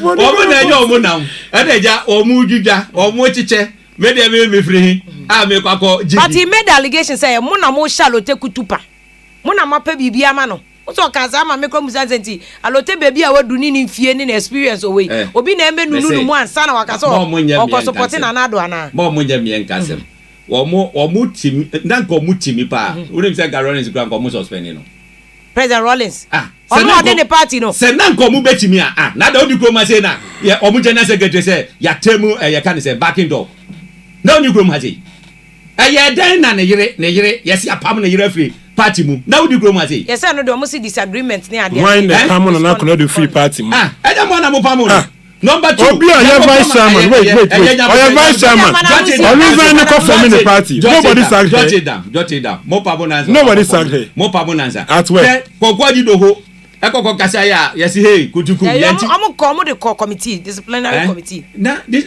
ade no me some so ma suspend no ana me boa o ma suspend no o do say ye ke allocation go say first o ma suspend no na do say okay mo dey ma suspend me grad me yi me ho free party no mu ba ye 3 weeks ago enti obi a wa yi no ho free party mu de e ke ede na say Afia de ye yi wa declare free party mu ni pa wa yi no ho free mu de da party no wo just say one kasa wo pe na de ko dwane ye one kasa so betimi de wo pe afiri mu be a party be kasa ya ji wo afiri mu no de bia wakọ ye boni bi aboni no just say eye yi keke boni be na Lotte Jacobs ye mi tie no na omo discuss national issue and was in fact President Kufuado wa bono ho modern ne crime nyina ni ne crime no anu no so abo nyina ni se okoka se Kufuado abono ho modern me ankasa me tie the communication director said was it to be man no pa that week no na nya de ketwa said enti no kwakọ presi Kufuado say Kufuado ayade na ade no okoko kai look this is a political party at taking office within first term na the major promises no what ye wanya wie kura na watima attack majority of them momo MPP4 yeah MPP4 what you me attack majority of them me political party aba aban mu look yem fam free Rollins em fam na Kufuor ni ade ni dina no eya na chese omo take off second term wo ka ye ka na ya yi Mahamasi debe polyclinic say wasi 28 Bank of Ghana hospitals ni ade and dey ka hono mo ka say mo si 88 hospitals say mo si one kra what say 88 hospitals ya mo si one kra watching groom ha mo si hospital me say o si confirm mo e 24 months to complete ye twa hospitals no hospitals no nada mo si president Gyaso wantie was it 24 months from the day of sword cutting? And your market is sword no. Uko baby ashasi a jese wa mu ye adwuma. 88 hospitals no. I am telling you, nansenya na ye ka de say contractor ebapon ebehwe asase ni nyina a jese enche kra eho mba be shase. Was it 24 months? Which is too Nothing. Who see idea planning everything. Ya award contractors outside. Uko baby a. Wo match asie a wo mo yeden. Wo busi hospitals no. 2 years no do. Na se hu hospital na. Ya kodum na obeka say na sabo promise here mo failure. Ana me boa. Okay. Na year within a year wo see it says enye 88 bi mu. Eye 111. Amuni sika mo de be no. 111. Uko bo besia. Me see adan ede na yehwe sika ni budget sika ni ede na yehwe Ghana for yehwe den si yehwe si ebenya hospital ana me boa samu ka samu mo 20% per month amu hwe dedi amu mo hwe dedi amu ye okroma hopsi mo ka che NDC for so ma bo besia o mo de amu mo besia but you are going to borrow Afia baby a me wo problem with the media me obi has your problem with the media what it mo mpese e better questions ye ba ye say ye the figures you too say what who said yesterday figures ben and Kufuor what take you over e ka wo boy in percentage terms they say Kufuor kwa dey 5 million pe na ye ka ye 5 million because that's right. We got a lot of and this is 5 year wo mu dey call 122 billion no na e say yes I know do amusi dum so nti na e ka no koduru no oh sir ye te order ye ade enya ndi sita na ewu sa manfo to chinchin ha e di pampers ni ye ka ho and Kufuor what is asem ni bida what you say ye adwuma amagana ye pese Ghana ekonanim etian ye nyina ne say Ghana ebekonanim eti say Kufuor say be ba Ghana school kwala nyina wo ma qualify eko public school obia entwa ye kan say school fees ni etima je saje we ama wo mo wie sisi abi no ka say wo mo university sisi a wo mo ko eni ade na saje we wo se den wonti min ka say aban abo no homoden apart from that eya na last meeting wo mo mpinu ba ko honorable Abrapa or so wo ka say o that time as at that time na 16 factories pe di wie hey na the Fourth Republic from Rollins pencil ebe beti se Kufuor buy no na ya see hospital ya kan say factories saying new factories saying na yesi na ya sugar ya kan say commander year omboko ya omuto sugar free makola e di ko gumu a che say omu yi buy say omu aye sugar factory na say obi aba within 4 years na ya mfa ne say ne wo kan kra na e ye do kra 16 wo mo say di pa na ba so me do wo ka say ndey 78 factories Juma Ghana has fully operational. Yeah. And budget no one. My but say better and further particulars. Oh, on a dear, and yet you know, if you don't want you can say trade for no, or PRO. We say we want to know the locations. And yeah, they will provide it. Naka mode mo cameras ako okay ako UTV ako na mo dey assist so amount for year duma na baba mo dey baba chere Ghana for. Et is say number we nyina and then aleteje ko akonfo aye hye ni yo. So we dey no. Wa ya de. Or party for no letter no, say don't get but say misconduct. Misconduct. We misconduct no. Et obi ka say president aya dia e misconduct. O man ka say. Na say ya o mo say yi NDC MPs enko to abantia ministers are or mobile approval muina I want 120 and or mo go through no I am misconduct. Okay and it's a good question. I am misconduct. We are building the nation. Asumje Park and the president Akufo-Addo said look, let us take care of that place because a former president and one man she can no message so mu your honum or mo aye kokodi do hoba was say oh be the Akufo-Addo as wa yade wa bomodin wa kayen wa Asumje Park adai wait till say na comfort. Inti NDC mom na ye intolerant o mo be so obi abebo. What you know so be intolerant? Ye answer the be Afia who wo krom ha say. Enkofa ye suspend you who wo krom ha. You knew what happened. Minim. Oh. Afoko ni kwabne Japan den o mo ye. O say. O mo ye den. O ma nya hwe ni sam. So me dey minim. Afia. Ese no say one day mo ba na mo yi o mo photos ni na. Levi Afia. Onim ba. Minim. So remember be dragi ya up to some time. And na party for na yeah, when no different from omudia no omuye no. The whole nation no region way all the constituency officers in the region ekoshia we must say to vote of no confidence. That region where called the whole nation. Executives from what grounds in nyina eto about no confidence. Adobudi yi omo. Etia pass ano. Let's say neck take a decision e wo ho adobu take a decision say sa na manfo nyina ka dia ade mu nkotra fie kakra ye hu say nwa ye ye a na ba kwabra Japan enye na ye consider say ye ye can say ye be kwashe ni suspension no bibibia na fe ya man immunity say free and equal wo tibi contest ene ayi that get suspend no grant now by be take you 5 years okay and so betima contest position in MPP what you maye so ya who say me you can say campaign time me hunu baby bebre anu di president Akufo-Addo achi na wo ye yi utimu say wa ye humble just say bibia wo ye bi any ade e dey pass anu who say you we punishment e dey man you gra no abruso eti ye hwe na ye nya bibi e wo ho yes ade no me pese that simba mu for a quick battle about say whether or not omo hwe because me pese wo can presidential there be pese wo can this nkofo campaign for 2024 no me ba ho but I just want to say no mami fan to aso pregwe no if you be back because say allotted dey say nya allotted dey no na say allotted dey ba me and then say allotted dey na o ka say obi I'm asking him because of you okay say obi ko kamfo opposition pe na NDC photo many years you so na Afia say suspend on apamo unim say na your ma send the letter for aba atubiga and also so almost suspend atubiga. I want to find out from NDC. Is it Medi Manusi abana ba mu no. Hwe NDC flag bearer. Aye former president Mahama. Me ne yo yonko pa o. Me wo VIP o tu kwan a me ana na me hwe no. Like yeah at a point the secretary for be say na wo papa e dia there no.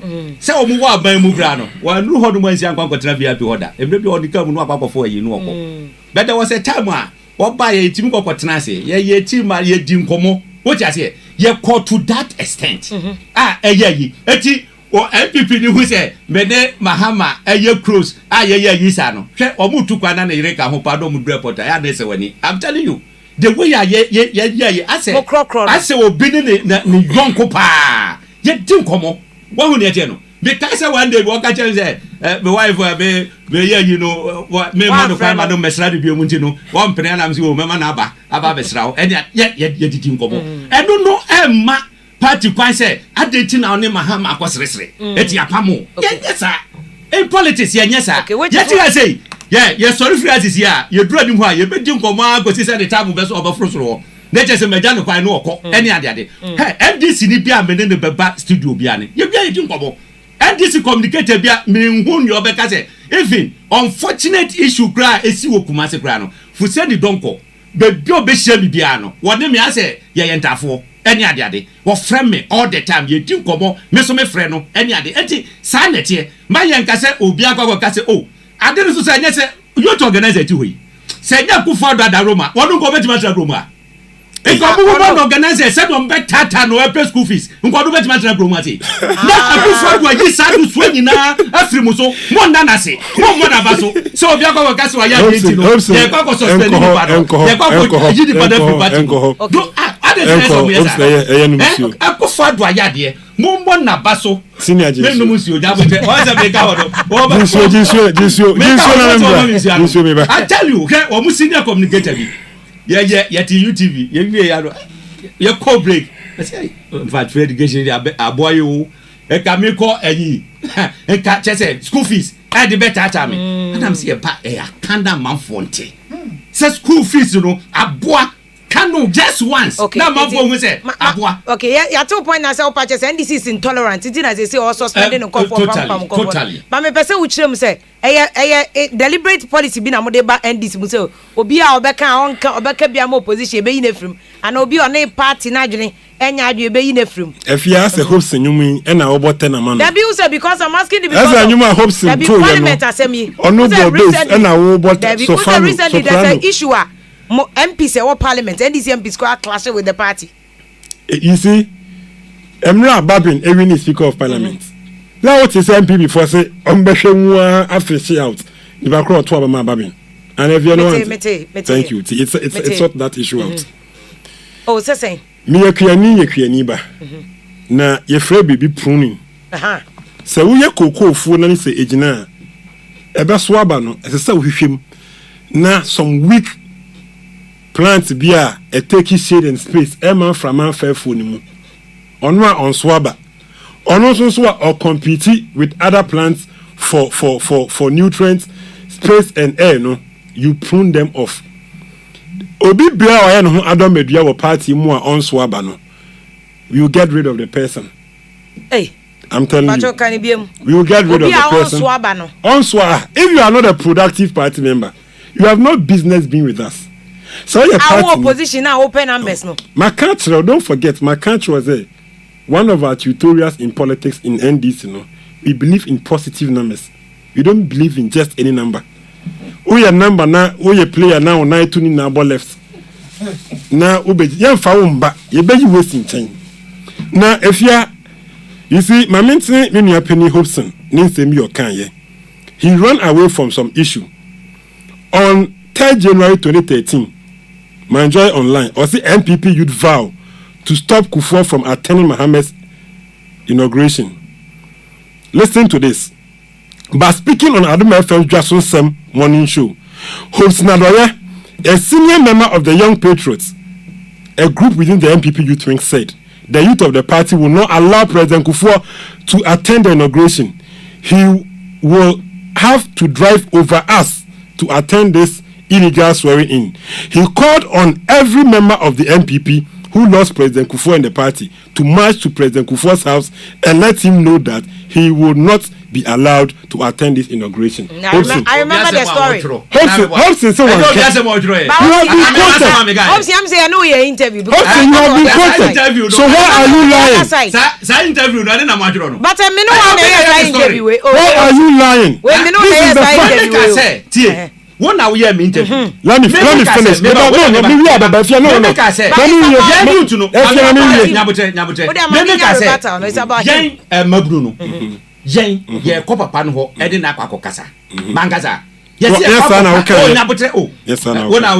are you telling me some Joy Online? Are you impugning the integrity of such a credible then today, you have every right to call for a retraction of that story. Hobson, me man 1 week. If you think my Joy Online misquoted you, after today, draw the attention to which to correct it. No. You can't run away from this. These are your own words. Your own words. No.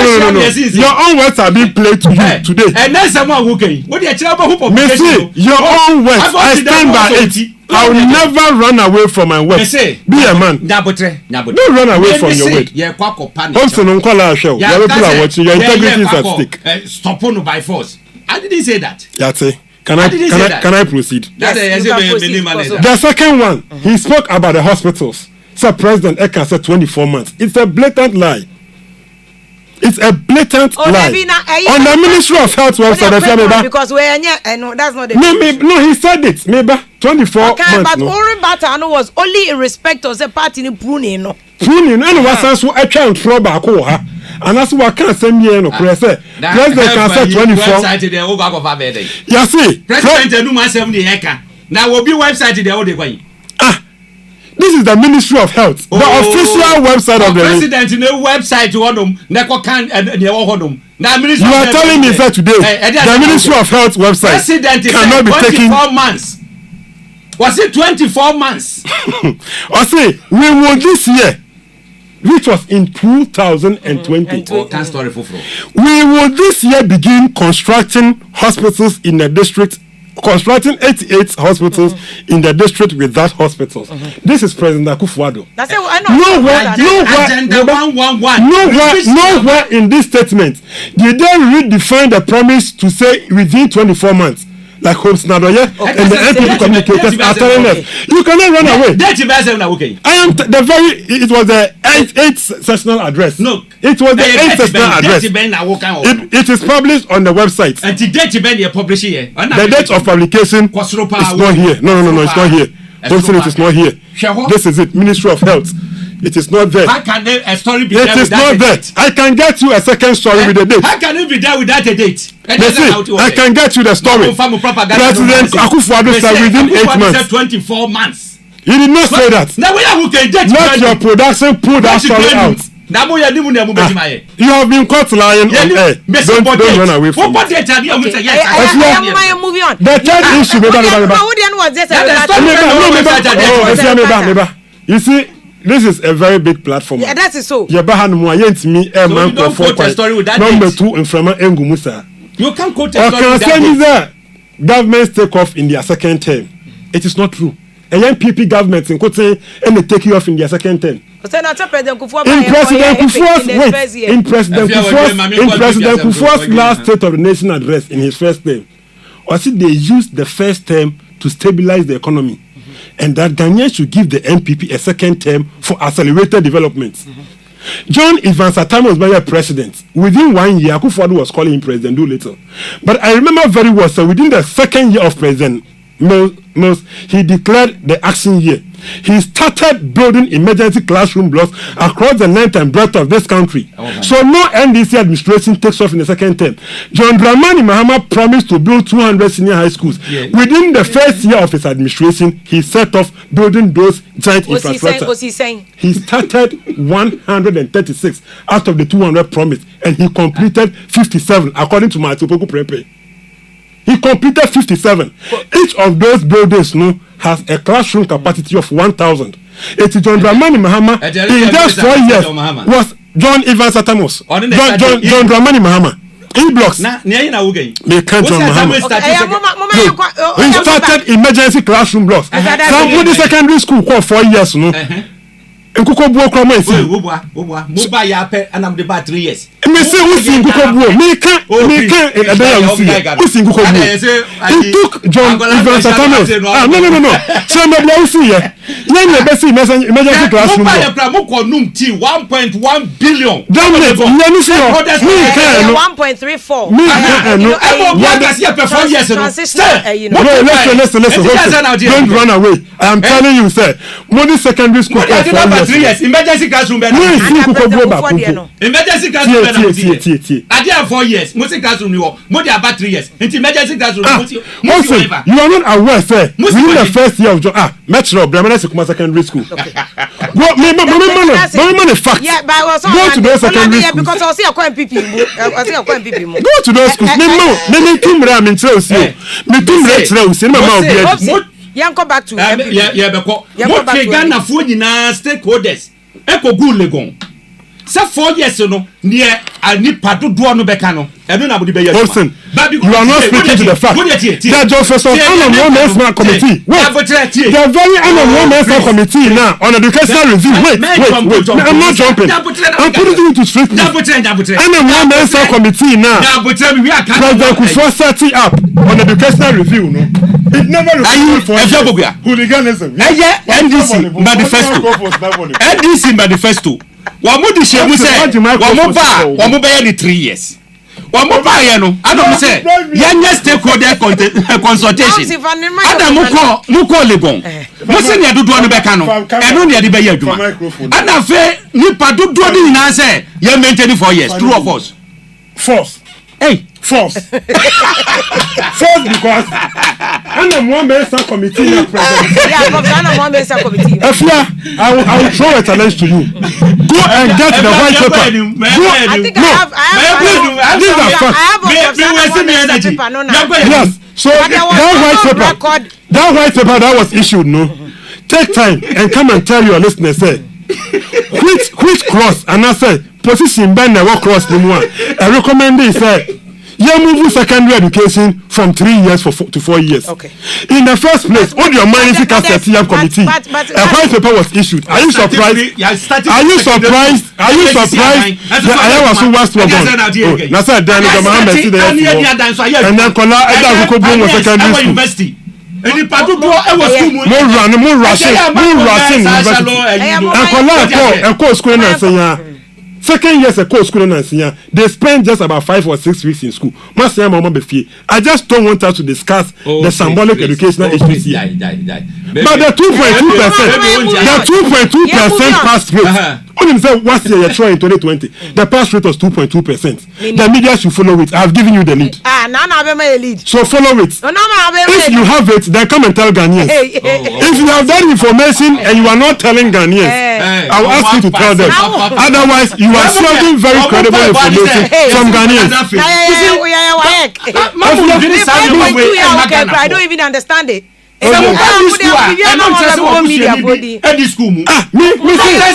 pass rate was 2.2%. It is not about wishing somebody well. Education was not. We see at 2.2%. He went into education. 2.2% pass rate. What's it 2020? Challenge that. Yambra party. Yabako education later another time. Yambra party 2024. Already economic intelligence units are predicted that 2024 there NDC ebefa. Analysts bebre akasa omo hwe from ground any said the 2020 about to air tro kan ma mo na mo lose mu seat bebre ama seat na ekuta mkwa say about 137 or parliament. Yes 2024 already crown na do nye 6 months o papa no nye 6 months but people have started showing their faces. Officially they've all denied 3 months ago. Yeah, but you and I know say I know their politicians admitted that. But people are campaigning ground here for 2024. What is happening internally with our party? Papa. Grounds there, yeah. Grounds here. Yeah, papa. Abana yeah, what 4 years. What I mean, you 1 year from. You were 3 years ahead of us. Okay. De babe yadwuma. Internal politics there. Ewo ho. But I don't know enkyere say mo ye internal politics na che say mo afeli. No. So on yete no. Akufo-Addo, Nyankopɔ adom. Mo say yes struggle. 2020 elections man struggle. Chrome has say apart from Kufuor, one BT OP with more than 500,000 Chrome had. Tell me. Jerry John Rawlings. You don't have the records. Check the 1996 results. I know 96 in their budget. Issue up. Yeah, fan cast. You can't do this. No, 92, 96. I see a Chrome hand. Be dancing. Oh, yeah, political analysis. 92, 96. Yeah, fan. What are you talking about? There was a president elected. No. If your logic is defective. Why would you? Yeah,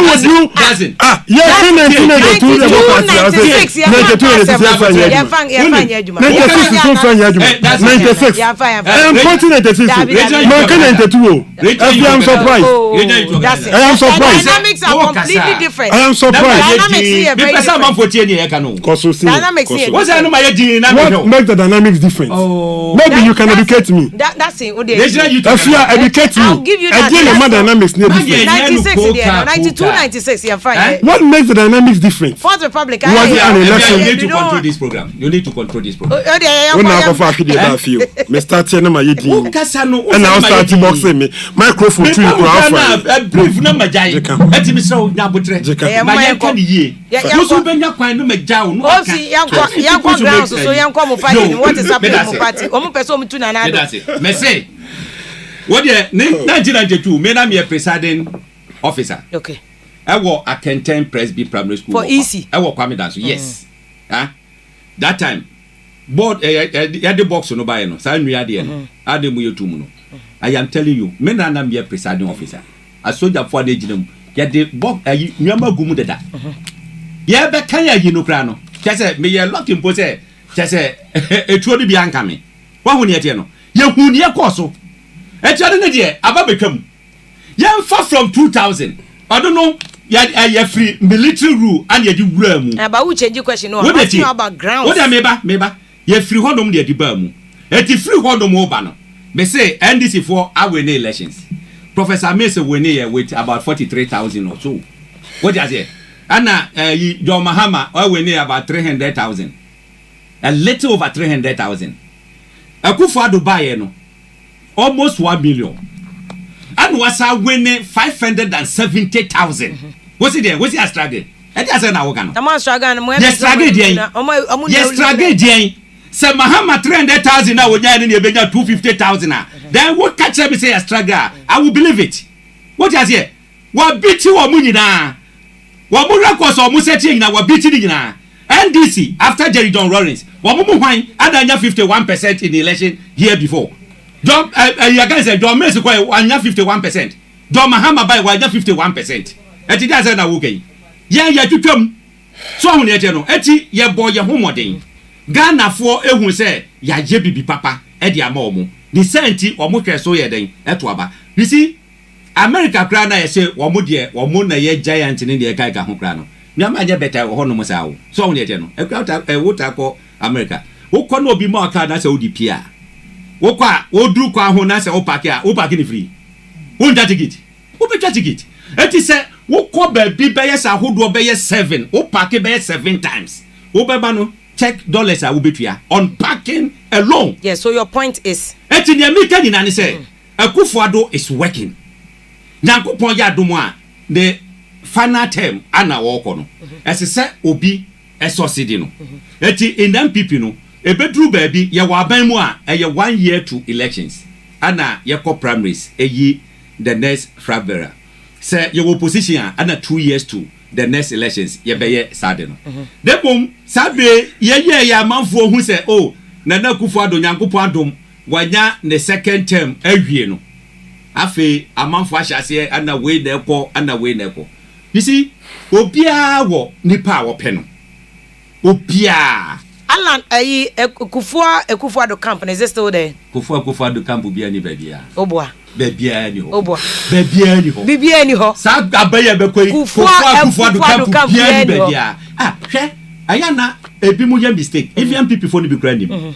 Dr. Bawumia, do you know say Akufo Akola was discover no? Do you know that? President Akufo Akola. I'm telling you. Any Dr. Bawumia. Ah, I know na the Bank of Ghana. Ebaya no deputy governor. One known as suggested no ma President Akufo-Addo 2008. I am telling you. It is the true main front line for no Alan Ayinina no Akufo ma. It is there. Who ni ho?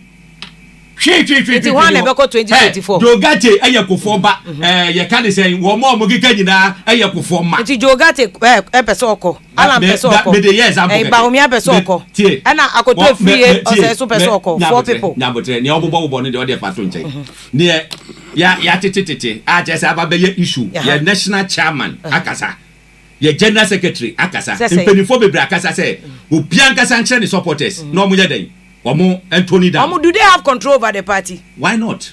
omo control and omo dey power mo ye kan ye ene vice president office I issue statement say womo title posters no they should stop it because we don't know one sanction poster bi as omo konko okay but amount for out of their own free will no mo feel say one person yes I was say munjai and say no ya close to honum docket and say obi akoko gina ba bi say me the poster ebobobo ahade ne kai ka ho we expecting say Alanche Mantin office to be issue statement na fe ya camo system ne down na ya je adwuma ne who say oh this time na mo ya nyanya atwom we all know hopes you and I know say omo amabobodi nyina they really interested I don't know person mo ka obi aka sa kwacho me say all is well or ground they are interested but says here na ya sorry Alan Bawumia yi ni ne kai ka ho no and you say yen giantsa ya were 4 years to go say yetimi twamu half kra na fe sadi way start here at least nyansa wom what you say na beginning of the year na no was start say ni dia yes robo obomfa sadi ma no ento honum na be de me I can tell you for you say nyankopon adom say onkwale ya omawura university akufuado yi sa guarantee say you na free honum akola bia betima ko student loan can say trust fund akwakwati loan e dia ko school okowia sama ha makrasi oba be 50% of tertiary education free oboa saying awam what awam saying mo ka say free SHS mo nya na maye awam hwe obi a wo say free education e be take 20 years what sponsor advert hey adia ye free there enye papa aye ye wi a wo so be ma dey 50% eya wam obwa wonim se akufuado ma promise no amanfo hwe so e de to abama no eto no so ma promise boom mama ka se mitro training colleges school for e training colleges omo yesey nursing training wo kom nyina bo omo yesey wo mundru legon population pe wo mundru wo mo sika no campa na yesey 150 that time no mutu omo say 150 or say 50 cities one timantua akufo Dubai wa ba restore or they akọ 355 I will try more every month and don't want to mention I was say be so presidency grana you are ready now university fee obi tua 2000 obi tua 3000 obi tua you know ada obi tua ba tua okay what the young fan flat say who tua half a 1000 Ghana national university can say population me say ayenumudwa what the say no say what they can say $1 billion hope CTV eba uhu bida SCS Korea oh and ya no mbe chire mu say ballroom wrangling ballroom say companies private PPP na no here room oh refi room it's a company local company we no expose and this year buy no more how answer na president kwa trans say ya catty sword ade no ngono na boardroom na ade nyina wo hwe e dey say na wo gay but say ni pechi say we don't know what they will do in the future sikana ye ready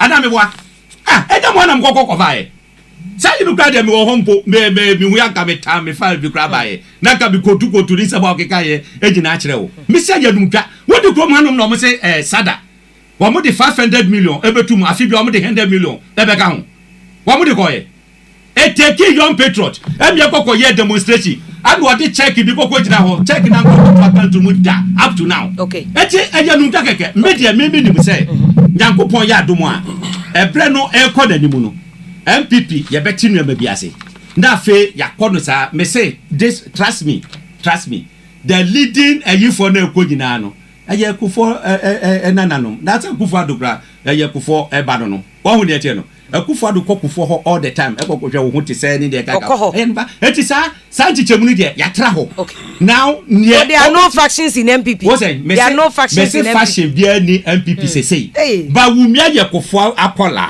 alan so ye fa de so ye kufo akola wo mu nyina wo mu papa ne kufo ayo and wo mu nyina esan papa ne akufo ado eti chichemu bia ye den eni ho what oh hwe we mo no mo me I know for a fact say is there who say I know for a fact say wo ho eni ba bia I know say wo ho man dey can say oh na say wo dey say o mbe so no worry Dabi enya ni sa ya be ko 2024 me say my mount example say je ekufo and I discover about Umia una o kan o my evidence bia to that effect what when him say ekufo na dey Minim she. Baumiako Hondu was a governor of Bank of Ghana. No, why didn't go? Minim. Minim. Hey. Eti Kufoba, why? Where would I say some more problem? Okay. Nyakupadum, Ghana fire dum, ama, bagme, speaker. Minim say, the dish share Hokakra. Joshua Labia no campaign manager. But who said the poster P? Sellers main Samu. Yase Gusitan also so. And when you for 2024, and you have for the last election. Huh? The last election before NDC call Congress. That's how for you buy. Last election, the actual 2024. Yo, Postano. Nanya Monya shows some MPP for them. Anti Baumia and NDC for Nagueta. Momo de Moon, Namu to be. Messi Baumia and NDC for Nagueta. I bet me about if you almost almost send your political opponents. What I yes, I and NDC for Baumia Landiano. Casa, I see. Oh, I see. That's it, Mammy Brown. That's it, more bad power. Yeah, you see 2024. More chance, somewhere winning, but I almost say without Mahama. Also, Yatian Mao, Katosha, Yakran, inshallah. 2024, the Mahama, ya neighbor. If you are used to some of the Mahama Bambelus. Agron was set, you for no more for Omutrifi. And this is one. These are imperialist proposition. Oh, sir. Obiani Mwokroma said John Dramani Mahama. Esan bold stance or taking the international community to speak against practices like LGBTQ.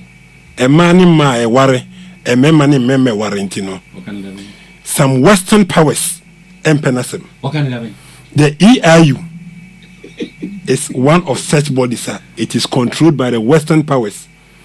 Western powers, yeah, moko if you World Bank TK. It's Western powers no MP. A bold, decisive, and visionary leader of any African country. I am not surprised that EIU no projections somewhere you know. Almost said His Excellency John Dramani Mahama. And I had anybody I said beautiful fracture. Now, Winnie. Meti and Misre, infantile and basic. Because you see, against his MPP presidential candidates, and I'm pair the strength against that of President John Dramani Mahama. Granted, Sir President Mahama will fool said the inquiry. Is the EIU telling us Ochina MPP Eco Family Abema Hopes Naroye as their presidential candidate? Hopes Naroye can beat John Dramani Mahama in an election in Ghana. If they go and bring Abronye as their flag bearer, Abronye as the flag bearer leading MPP can beat John Dramani Mahama. If they go and bring Chamawun to me, you see, EIU analysis no more. They never discuss whoever the MPP is bringing. Yet you go ahead and make a flimsy conclusion. Says His Excellency John Dramani Mahama, dear Yebelusi. We do not need the EIU to tell you this. Afia, Osha Bossa Taylor Bossa Kunini Kufa de say, and Hobson is not talking about it. Could you upon Kroma and Co. I ran away from their promises. They promised every district a factory in Ghana. Hobson is talking about 70. Wait, Hobson, we are talking about 78 factories. Anyone new? Give to Afia could not do any alignment. Google and look at the promises they made. About factories, no. About factories. When Akufo-Addo was cutting the soil for a pineapple juice, what were his comments? Osebo said by the close of that year, close to 80 or 90 factories were going to come up on stream. Yes, the Commander Sugar Factory in Central Regional, John Mahama Mbo, Nwasa for him. Yes, the Elmina Fish Processing Factory. Moba 2 Pozolana Cement Factory, Ewogo Mwabe Waze, Yanfa Mbo Nwasa for him. If I tell you the cottage industries, John Dramani Mahama and the NDC established in Central Region alone, I am from one day to one factory. Kumasi Shoe Factory, Bupesa Shea Butter Factory, no, when a year. You have failed. When you talk about the one village, one dam, how I couldn't say how many meaningful dams and see according to your own weights. So this baggage from 2016 to 2024, Moncler, Edimochi, astronomically, Baumia stood in Ghana and told Ghanaians that borrowing was the lazy man's lot to governance. The same body, a quadruni, a coin fasubumai. As we also told Ghanaians, Sister Beauty Fracture said, Cabisia Banco Tendia and Colonel Baba will be or president. He can lead. Host Nadoya. Sorry. Appointment committee anymore can't play, so Ankasa. Can you take some water? you have water here. I say no special ice. You see, Afia, and your debt has ballooned in excess. EIU for your projections, what did they talk about the debt sustainability of the country? Debt in over 60 billion a year exchange differentials. It's based on what? Based on what consideration? And the EIU workers say the John Dramani Mahama Neba you will lose elections. In terms of corruption, John Mahama's 4 years in office, you can Okroma said John Mahama Bokrono, Okroma. 4 years of John Mahama. The only corrupt issue they found was the Ford saga. And look on Okono, Ojawa Flagstaff House. Hopes na doya no mo etwi. Apart from that, Ford no, Esi ho, aneni ho. And I'm going to be set free, John Dramani Mahama. Now you guys are so irresponsible. Someone that told us Ford no ho. Now you transition handing over Mamo. Ford Nini, not 4 years, more to me. That you are not wet. See a deal of my Besamunsa. A small post captain Crano, or my Penia Kuford, you can see a manable. Your boss small post a penny near host not awakening. Your boss small post in power President Akufo-Addo does not deserve to be the captain. But if you share the corruption, a course of John Dramani Mahama. Now 4 years, prosecution, no more so more yet. She opened no more case, a real boy, and the stones and almost net issue. But 4 years and a President Akufo-Addo. Ya kama ya huso mampeni Akufo-Addo dwareda edidi corruption. O mampeni Akufo-Addo ko tin ya ne ko tena ko. Evidence ben. Afia. We are not the evidence. Question ya techi e ma ya tiase in the announced video. Say ono eno syndicate corruption. Na ocha by a ratio of 5421 at the presidency. Sasa no me na me kan ya na and I want it. Yama yatia so mampeni ni etimi so ade say be cast for seat. Edni ko nyina ko nwa so. And also there was no evidence. Which evidence do you want? I say reporting by which reporter? If you want cash for seats. There was cash for seats. Report no concluded say there was no cash for seats. The report which President Akufo-Addo Nankasa ni BN and ni CID issue disclaimer. Clear no before the committee's work. Afia yan kwara okrom hasa o. You don't believe the report? That report. Me say, before the committee sat and came up with the report, Oman Penny Akufo-Addo Nankasa ama investigation a clear no. And what are we talking about here? Yati Krom Hanumo, Aferabem Watson, na oya boss MD. Osisa yen contaminated fuel for 4 toma moving pina. And then you see here. Me know kasi Aferabem Watson is an MP in an MPP government.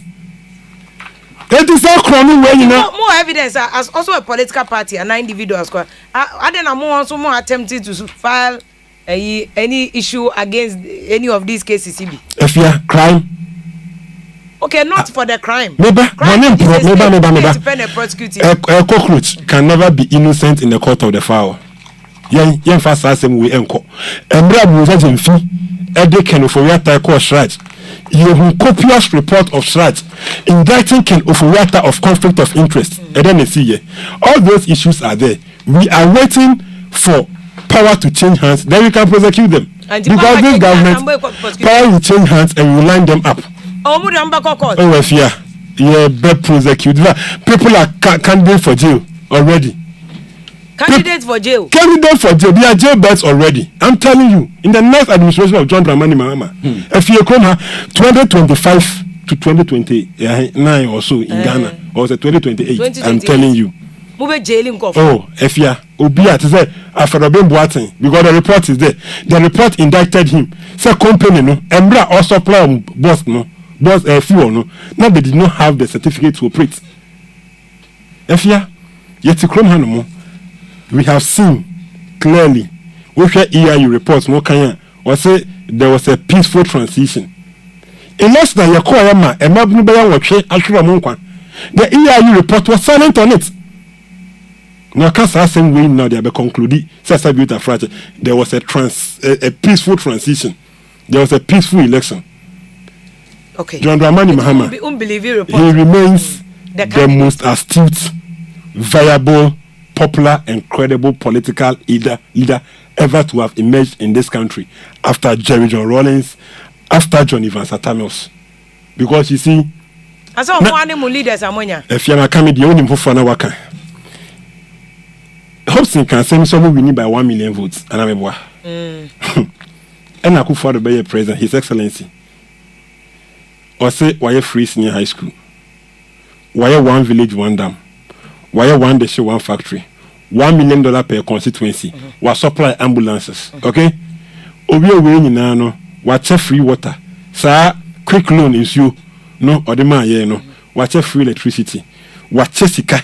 We are running the most expensive campaign ever in this country. If you only one or kofa or no expensive one account most expensive campaign. Oh, in central region, we saw the opulence on display. The money they said. Almost a good part to try to campaign. John Mahama was using plane all over the country. That flight, you know, fuel campaign and I said, can I continue? Flood in this year, Mom, and John Mahama the plane. If you can I have my time? Not the plane. Sister, if you can I have my time? You can't say, car quiet that. What do you play? Okay. What coach have you gradually play on the boy? Mr. That's in real. He who calls for equity must come with clean hands. Mr. That's in real point, you know. Go where your main point, you know. What your main point? Because my question is about 2024 EIU report. I mean, what's on the Mike? I am dwelling on John Mebao. I'm dwelling on John Mahama. Why the EIU report on John Mahama no must be treated with a pinch of salt. Me say, Omo Penny Akufo do ye we nyina wie no. Ono nkasa kofa ne referee. Ejin Mensa. Eye Rebecca Akufo ado. Na busuani. Omo Penny Akufo do yire busuani. Oh. I am telling you. She's the certified commissioner. Chairperson of the electoral commission. Yes, chairperson. But you sorry let's describe her as such. Ma bo and I made sure say if you are you denying that Debbie me I'm not aware so you so I am telling you with what evidence that's it you are repeating something that I have no evidence if you are a person and you Debbie fine walk off on the referee okay walk off on referee James and he appointed her. Okay. By the constitution. Yes, constitution. But still, I don't know appointing. Why are you running away from that? Only you know. Was also compile on one register now, my boy. And they call about you. It's only way you know who buy a man penny with a 1 million votes advantage. Now, we send you my win in a Ecofa electoral commissioner. Compile while register.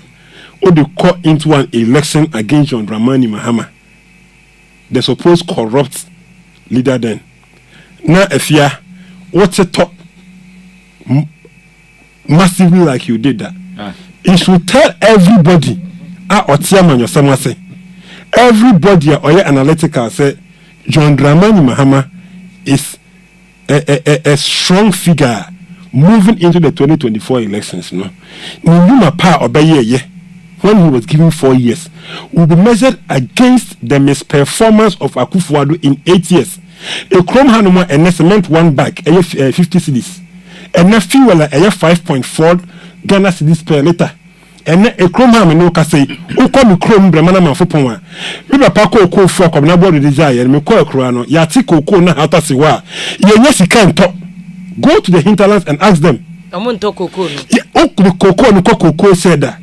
Coco cratch ni misika auto coco na mau. Coco body into me compare sika ma kroma. Ya little coco. With all this hardship and misrule and the corruption and abandon are starting misrule. It is just not misrule, a reckless, clueless, and insensitive administration of Akufo-Addo. Okay, so yeah, the 2024. I am telling you on authority say John Dramani Mahama. He has no opposition in the NDC. He call for acclamation for John Mahama. It is anybody's right in the NDC to decide to contest John Dramani Mahama. We will not stop anybody. Obi obenya kukudro benya pepa say obeda so die say ye 24 so ombe prebi no ye be man form obe contest now water will find its own level. John Dramani Mahama will lead the NDC into victory 2024. Okay. Under John Mahama, you need him say that sumu for 4 years. Raise your voice, Kakramano. Obia hu Edia dance here, see that sumu for 4 years. Hairdresser for, barber shop for any other. No munya jumanye. And then a kufada da Roma. Obia nyaka credit. And this is almost surveillance and mobile power. Omunja sana system no mutum. Omunja sana system. I don't say Mahama Kassetia LGBT. How fine. No way more. What kind the book my first coup d'etat. When him say Andrew Solomon a troll. Now say he came to I say Nyabotre me cousin. Andrew Solomon and they get the whole word. Gays and lesbian or more chairman and now more president. In the forward no troy. Was so a bag or more call wedding. What did your Mahama call wedding? A honum, I don't my young Kufadu Munia day, a yet ding. Andrew Solomon or Beba or Barney Bema or more wedding. And I said Bema Bema, that's all Barney. Oh, that be it doesn't mean. Please. Oh, Hobson. Please. And you gave when you never gave one wedding. Hobson. That's not fair. Oh, please. Now, Hobson, please. I mean, come on, Sam. Me say. Andrew Solomon be took away from America. Say about wedding was say. When him was say ayi was starting now. Amma some matokro bi mu. Then ayi. What ba ya give for ayi? Oh, enya me book. Jo Mahama nkasa ni book a. But otro wo mu so mbe ye give for wedding ana. What so mu ba wedding? What starting wo mu so mu ba wedding? No mu ba chairman of gays and lesbians. Wo ba wedding ben wo ba. Now we say we koko kasa ATI na debe. Eya munja sada nsem we amututu. Wodim. Ma min kasa sem we. Oka corruption. Hey. If say according to 2024. Me dey ba ho. 2024 say dem we na be play. Wasi antimi nchi obi antumu. Hwe ye wo krom ha say. Ye wo MPs or more parliament is here. Awo mo je double salary as ministers and then MPs. What you prosecute one case. Oh, nyabotre. Nyabotre. What you krom hanom na majami do say? A man for day omo henene omo asofo ba ni fie edi de kai ka ho e be pa che say madenya yi. And that is so. Saadi ni nyina no na hye majami do say obeye saadi no. Onu so a chopa ntia na ja onu so tira ho awase majai because onim say wontimi nye edi de kai ka ho. Number 2. Dom level. Say who tama dia a man appointment. Dom Mahama lusu poto. Aka 6 days am na free office no. And what in the bar? Say constitution no man coin. Very good. Say Akufo-Addo mpene so a. Ka Akufo-Addo buy na 1 week obetuma gadget say proceed on leave. What the president go timi nya no. True of us. Ah, na dey busy. Akufo-Addo a lawyer na. Obi believe ni say. Aya men yes say dey we bin see that. Ye change power MPP buy ye. Amanfo kakra proceed on leave. Atamese buy ye nipa do proceed on leave. Eti Akufo-Addo buy obetima mo proceed on leave.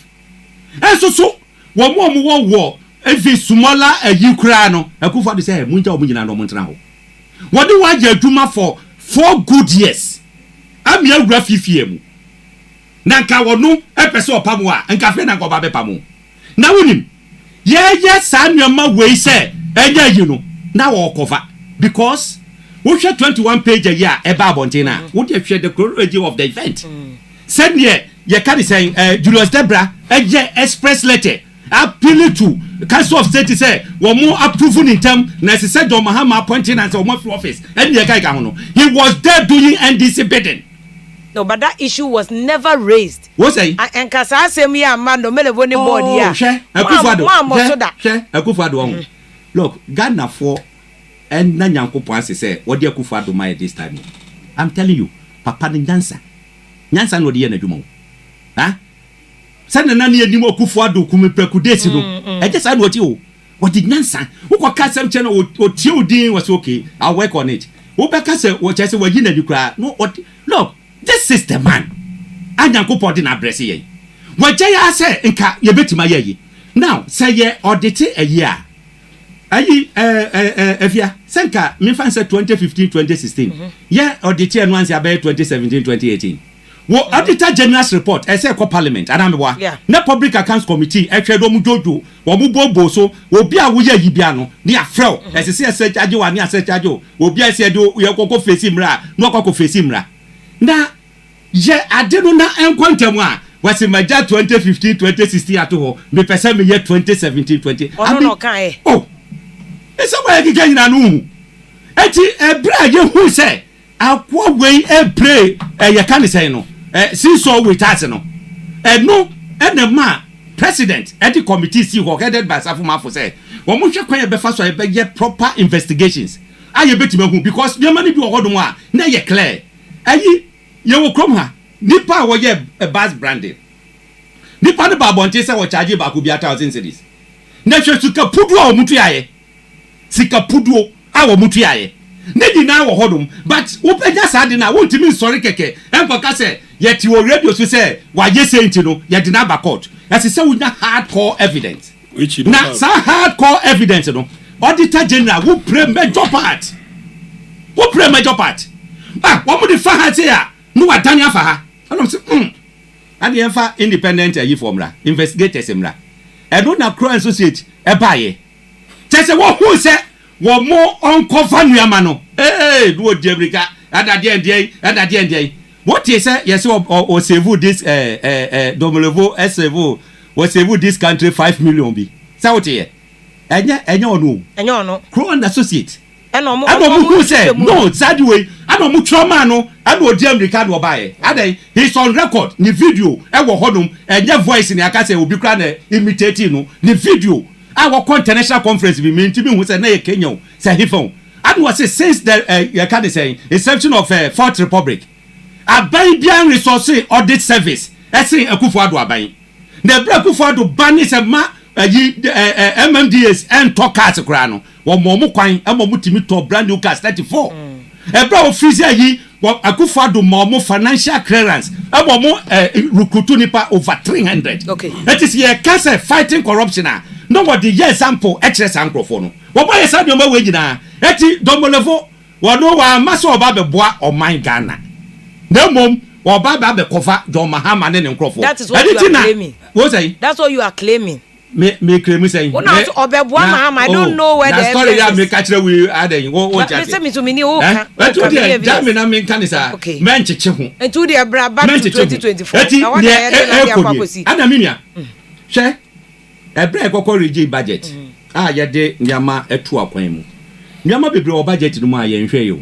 ha aban e de seedlings eba say wo pese o ye kokofu a ha wo de kire se wasase ni koko board be hwa mankofo ado apama ye bibia na aban ya ma seedlings free ni aba be no puli ye bio wo say free seedlings o puli ye bi ti asem na me kan no Afia mama no si na fe kan ni organ na ni aye no mo ye mu kwata abai ba be dof assassin mo free wo be pama mo free okay no wa ba be dua seedling no so mo de makuafo du ku ani no nya na kuafi no se wa ba wonya hwe okay na the ye can say ye wo mu no metro the wisdom behind this ye dua bibia mo ye wi na fe plantain sakati ya kwakoto do ve ne dia bro eno so se adua ma e wo kokoo ni mu eti body ade ye ready a akuadi no wo dia twade nyina na kwakoto na ya sajija hwa ahwa makoko no aje okay wuti a eye wodia 100% wodia de se wo ton amaban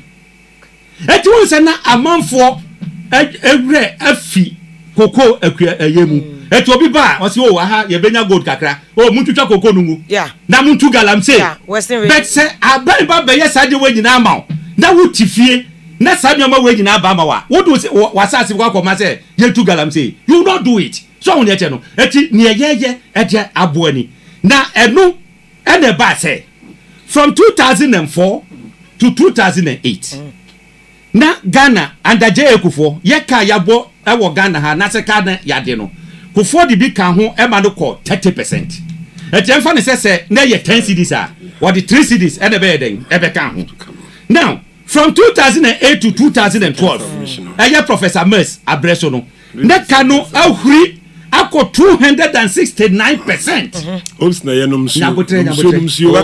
Nyabotre. O start see ya. Mama 2024 mama. O kasa ina ma ye di. O start see ya kan wo di answer me dem. That's you dey nya na.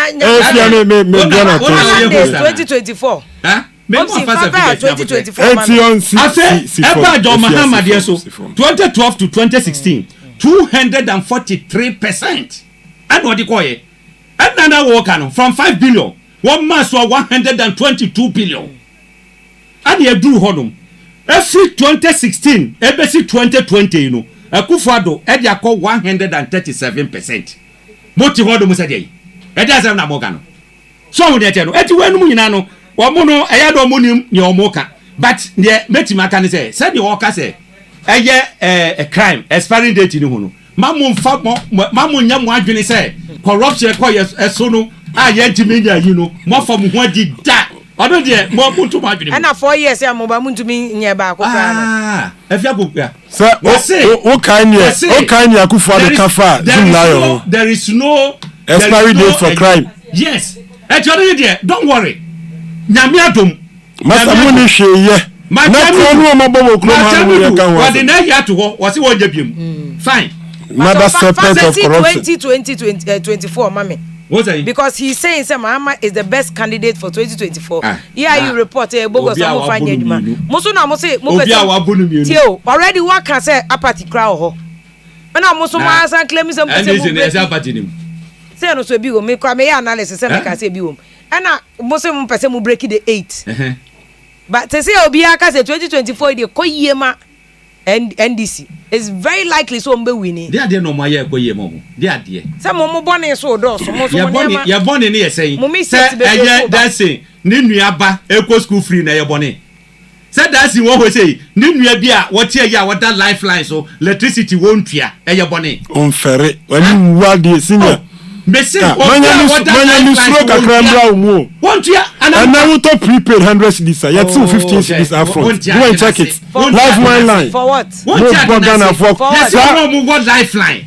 What's that? You want lifeline. No call say Baba for. What's it Baba for? Any hairdresser echo someone from electricity position. Baba for any hairdresser for now. Dr. Baumia say am go Legon. Echo na odwa na echo say stop it. Omre na kasa so. You are out of order. You are out of order. That's it. Mami kasa. You are out of order. 2024. Sadio madi nyina ekoso. Eti ade e na be ka se yaje boni ntinu omo panish ye. Do you go say mbetimi break the 8 no? Why not? Ye. With what? She. Afia. Ebe ka ka wo. And the Baumia na beba na say then against me because one day we making the clear say Mahama na na beba. Bridge na ebe cross. What I want to say is say for the first time look at the massive can I say infrastructure development in this country. Yan called railway sector. Yan called railway sector.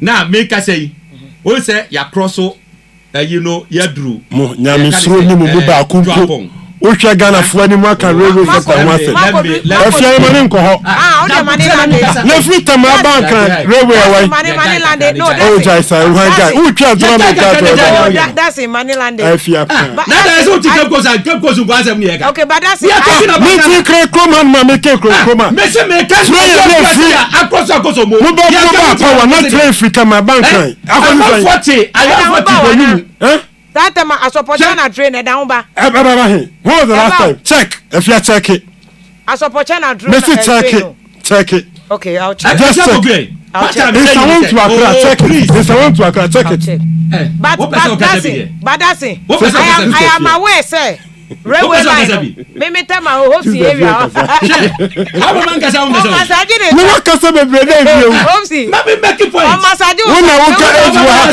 unu nya kuma kasa ja ma me mere ka ka me kasa o da mo se fita we si oni pa so massage on sa so ko ya pepe na me tia e me contempt o supreme court akoya we to ka ti akoya we so me face ticket e pepe na akwa wo domi grade say oh any cigar da fruit touch gagre no do me kwa benya secretary what is it Edward say there that you kita chidi oh that emrefilo and you na one contempt na one contempt na sa baby enya me person what ya say agrodi e sha ase ache onya botre ye kasa onya botre bi won say tama wo kasa no ye din ma what I'm saying is say obi owo do you mu obi awowo ye ka dey say atimpoku honum baby awdru ofri so menya o akuse yeah, akuse honomu office o menya oba Odumase no oba bom no enye Odumase main road akoso mo road no baby insuo no da no bom obi awo honum any ade nyina no they will tell you say omo hu say railway line atwam ampa me hu obi abeka kirew ba mu guso ye na say na me ko akoso mo I saw it railway just small money yes every time action chapel ye ba be ye modern ye can say train yi wo honum a ye be no Japan then first phase you know ebesi honum it is say no o ko voter regional wo betimi apake o car wo Japan no afro train no abankran won say train so there say ka say 15 minutes ado traffic bi anu kwa mu 15 minutes pepepe na duru ye beto so afiri hono mo dia fa eastern corridor na akọ simu wo boko hono na ayifo no ye ka say Burkina Faso fo no wo mo ne agreement wo mo so de wo mo de beto aso eti wo betime afiri ha sei ekọ Burkina by train wo ko western regional is working what you say ana sabre ya me ne wo ka sei ati we eba system musisi a Afia power ebese aboye be fair to your listeners omatiwa ani yaye ewa ha sei eti ne wo ka no me hu ne opese wo kire se ebia we mu antima adwumanti no ye beto abati ya na se bisa no I am saying say Fourth Republic ensida but ebesi Jo Mahama nkwa no mo de no ba dia ye ni problem mo beti me biti no ye be biti na nkasa what you say ye be biti no Gufuado ahwepo no first one or the second one atoso third one ni pafofro so be man of dirty slap pa na disu bring na wo mabiem wo be ko wo mabiem ye strategy sa quarter no si wo ko yina na strategy o Gufuado court no onya sympathy etimi so wakasa no what is say was waje Supreme Court decision no what is was waje atum David so say okasa omunjintu what one you do o say omunjintu what up to now what even Fred Akufuado enka say president congratulations what mean here but has Akufuado congratulate onim na Akufuado you are appealing in model against Akufuado what time Akufuado 2013 29th August 2013 me then we court room honum adomoma judgment ye 2 years straight what proof your first thing ado free President Mahama amisata video woka say Akufuado free Mahama e de na face who that video no yeah I know I'm aware of that congratulations I'm aware of your press briefing now up to now John Mahama there was say one free Akufuado enko wo ye kokota kododo adan okay I hope see that's it Akufuado lose 2008 election no time of frame was congratulated 2008 oh maybe find a question okay 2008 no you are not current 2012 what are you talking about and crying Ghana don't delude yourself into thinking Accra is Ghana. No be friend Mahama. That is a mistake you guys made. Because in 2008, that's it. I was an elected position member. You were not an executive member of the NPP then. One friend. Which executive elected position did you hold in NPP at that time? But it's I'm telling you, sir. Me and I'm here elected officer of the party. Me and me elected officer of my party. Now we are one in NPP. No, we elected. You are Goro boy. Now we are Goro boy in NPP. We are Goro boy in NPP. Yeah, you are Goro boy in NPP. I'm afraid of Mahama. Hudson, when elected party officers are talking, keep quiet. Let's talk. Oh, yeah. When elected officers are talking, please. On your elected officer. Elected officer. Police utility prayer. Mami come here. The central region na ma even wa kwa campaign da. Bisa no. Western region ground cross go campaign o da. Family ho. Bobby awo ko ya le Hobson. Eno family ho. Uko Abidjan o. Uko Buffalo. Uko Hill and family. Akufuado friend Mahama. If you can have my time. Mami reading messages we Hobson. Mahama Jimmy Akufuado. Na me reading. In 2012 Mahama never called Akufuado. Duku o that's it. Oh, I am a me fro duku kra. Pacho to duku bia send message. Tio Eric duku no say people are just following personality cults nti e was almost share party ni principles anyone my Ghana nkoso onye say just personality say Mahama na Ekufuado na say ma oka no apa papa bi o say NDC is the biggest problem e wo Ghana ha ni nyina aka ho na ye de problems we say e ba na obi su di na attempt but udi attempt dey ye read message no Sami and oka say some of you who mo be kan asem no friendship said ye tie na mo de ne na mchen na mo ye ne said ye mo pe tio e wo Facebook no say Okada Mochre NDC mukra na mukofa Ghana problem ba muti yanum kasete 2024 mbe wini wo he ono so ne commenter ode e ba ye no obrempon wo Germany so asende comment no say ebi mo ono ma o say yanka nche obi say ne 100 euros kra na ye obi monthly salary ti we mu ba mamumba emedi atem oba be kan wadwen ne ko ba bi me ye mama anase obi a abrante ba ko mafo e wo Delaware ono so ne message ode ba o say Mr. Dawson no a o wo studio ho na fia ka che ne say o kacha alotejo kosa baby anko tari poster Mahama mano hwan anasa dodo sen e no mko tari poster o se kacha na maye na NDC is saying that they should tell Ghanaians when and where Mahama's kids posted any poster na ba omia de ono anoye ono ne candidate Amadu Tariq ewo NDC also a secretary Awutu Senya Iskaswa was how can Hobson say that it was completed by MPP sa blocks in nyina ne ade nyina yo mo NDC for project was he Kaswa fanko emuna first kra omo kofa students intake in September 2016 tikache Hobson say they can dey tro and odi ne yeso ya chene dada se tro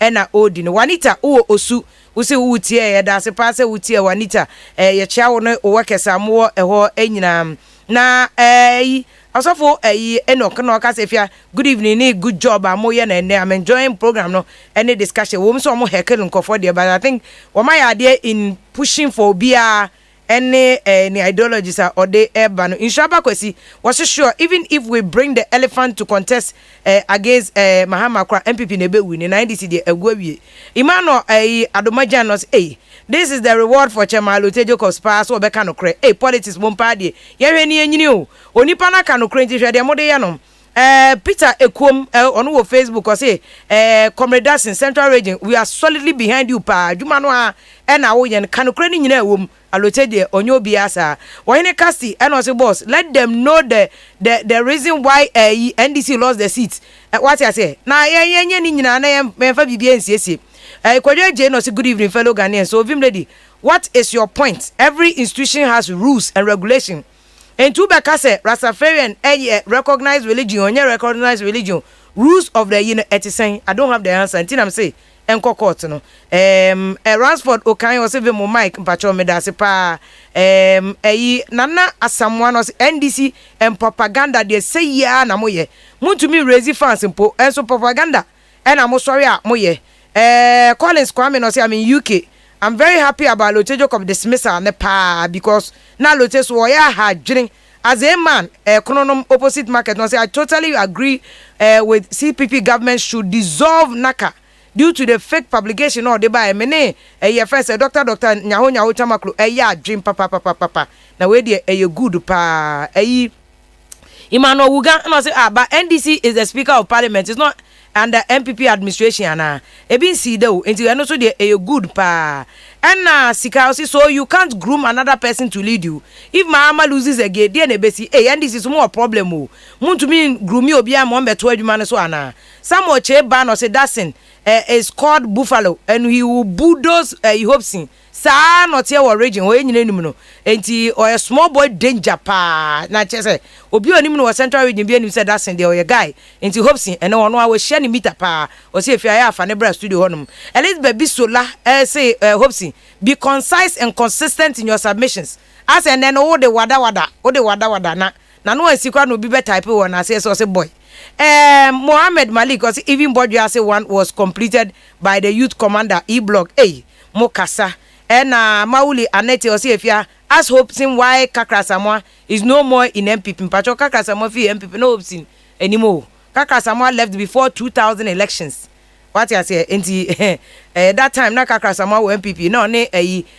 do ajawo na crossfire joy into omo de omo che bo be to be change say party there the joy solace was if you see the kind of a year NDC for a year this is happening in central region has got nothing to do with Nanado as one said that since chinia of say or they be for Nanado meboa Willie P no say please call chairman Alote to defend himself now that's in a good animasi and you make crowd do and you be for chairman Alote Boachi Nana Yadom no say MPP should wake up if he has an agenda against MPP sir na if you also na election you must say if you MPP if you no has an agenda against MPP vim ladies wo huna mane Tina Aka or say it again Ofia say it again Akosia Dumel or see GM for 2024 omuni be bia omoko ehwa GM ho and our mo e de cordon kwesi Pedro and also this small boy dancing we ho one can chen one can no anto mo suru on my so no be budozi obi ano a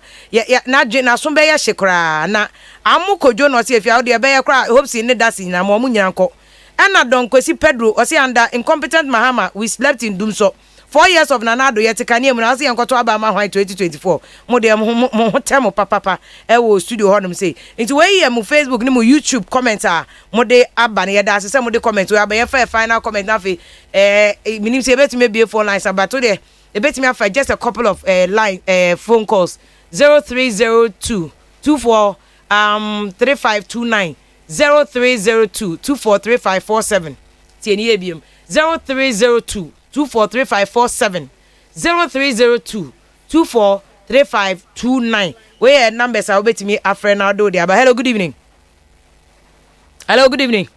yeah fine evening Patrick say now can say free here nyame adom balolo ni kasa fila bali balolo yenti o balolo me ba cho kokos no ayo se o ndisi kokos no sa kunu me pese me ma ndisi phone na ati asese sa kunu enye ndisi phone se nko mo ye kumba a omo eye adoye ede ma kunu ankanye sa eye nsemu no mba beka sa issue no omo state omo religion no beti maka say ambiguous esan say se mo ye obi a mo ho adwempade ma party no a mo betena se na ma adwen ahunu say ye party na lusu de ba de na ma party lusu ye na de na ye ama mfimpino ni aduanu enan ye betimi adi enkunim eno na wase party papa bia no otena na wodwen ho na alotejo ko so no kwanya mien waye anoma kokoni koni a okwatifi ko nusu a no aba na fo aba bibisa enu ti na ye ndisi fo no etwa no eboye no OPBB adi we ye siko fan Mama na wase balolo no dey comment we buy or say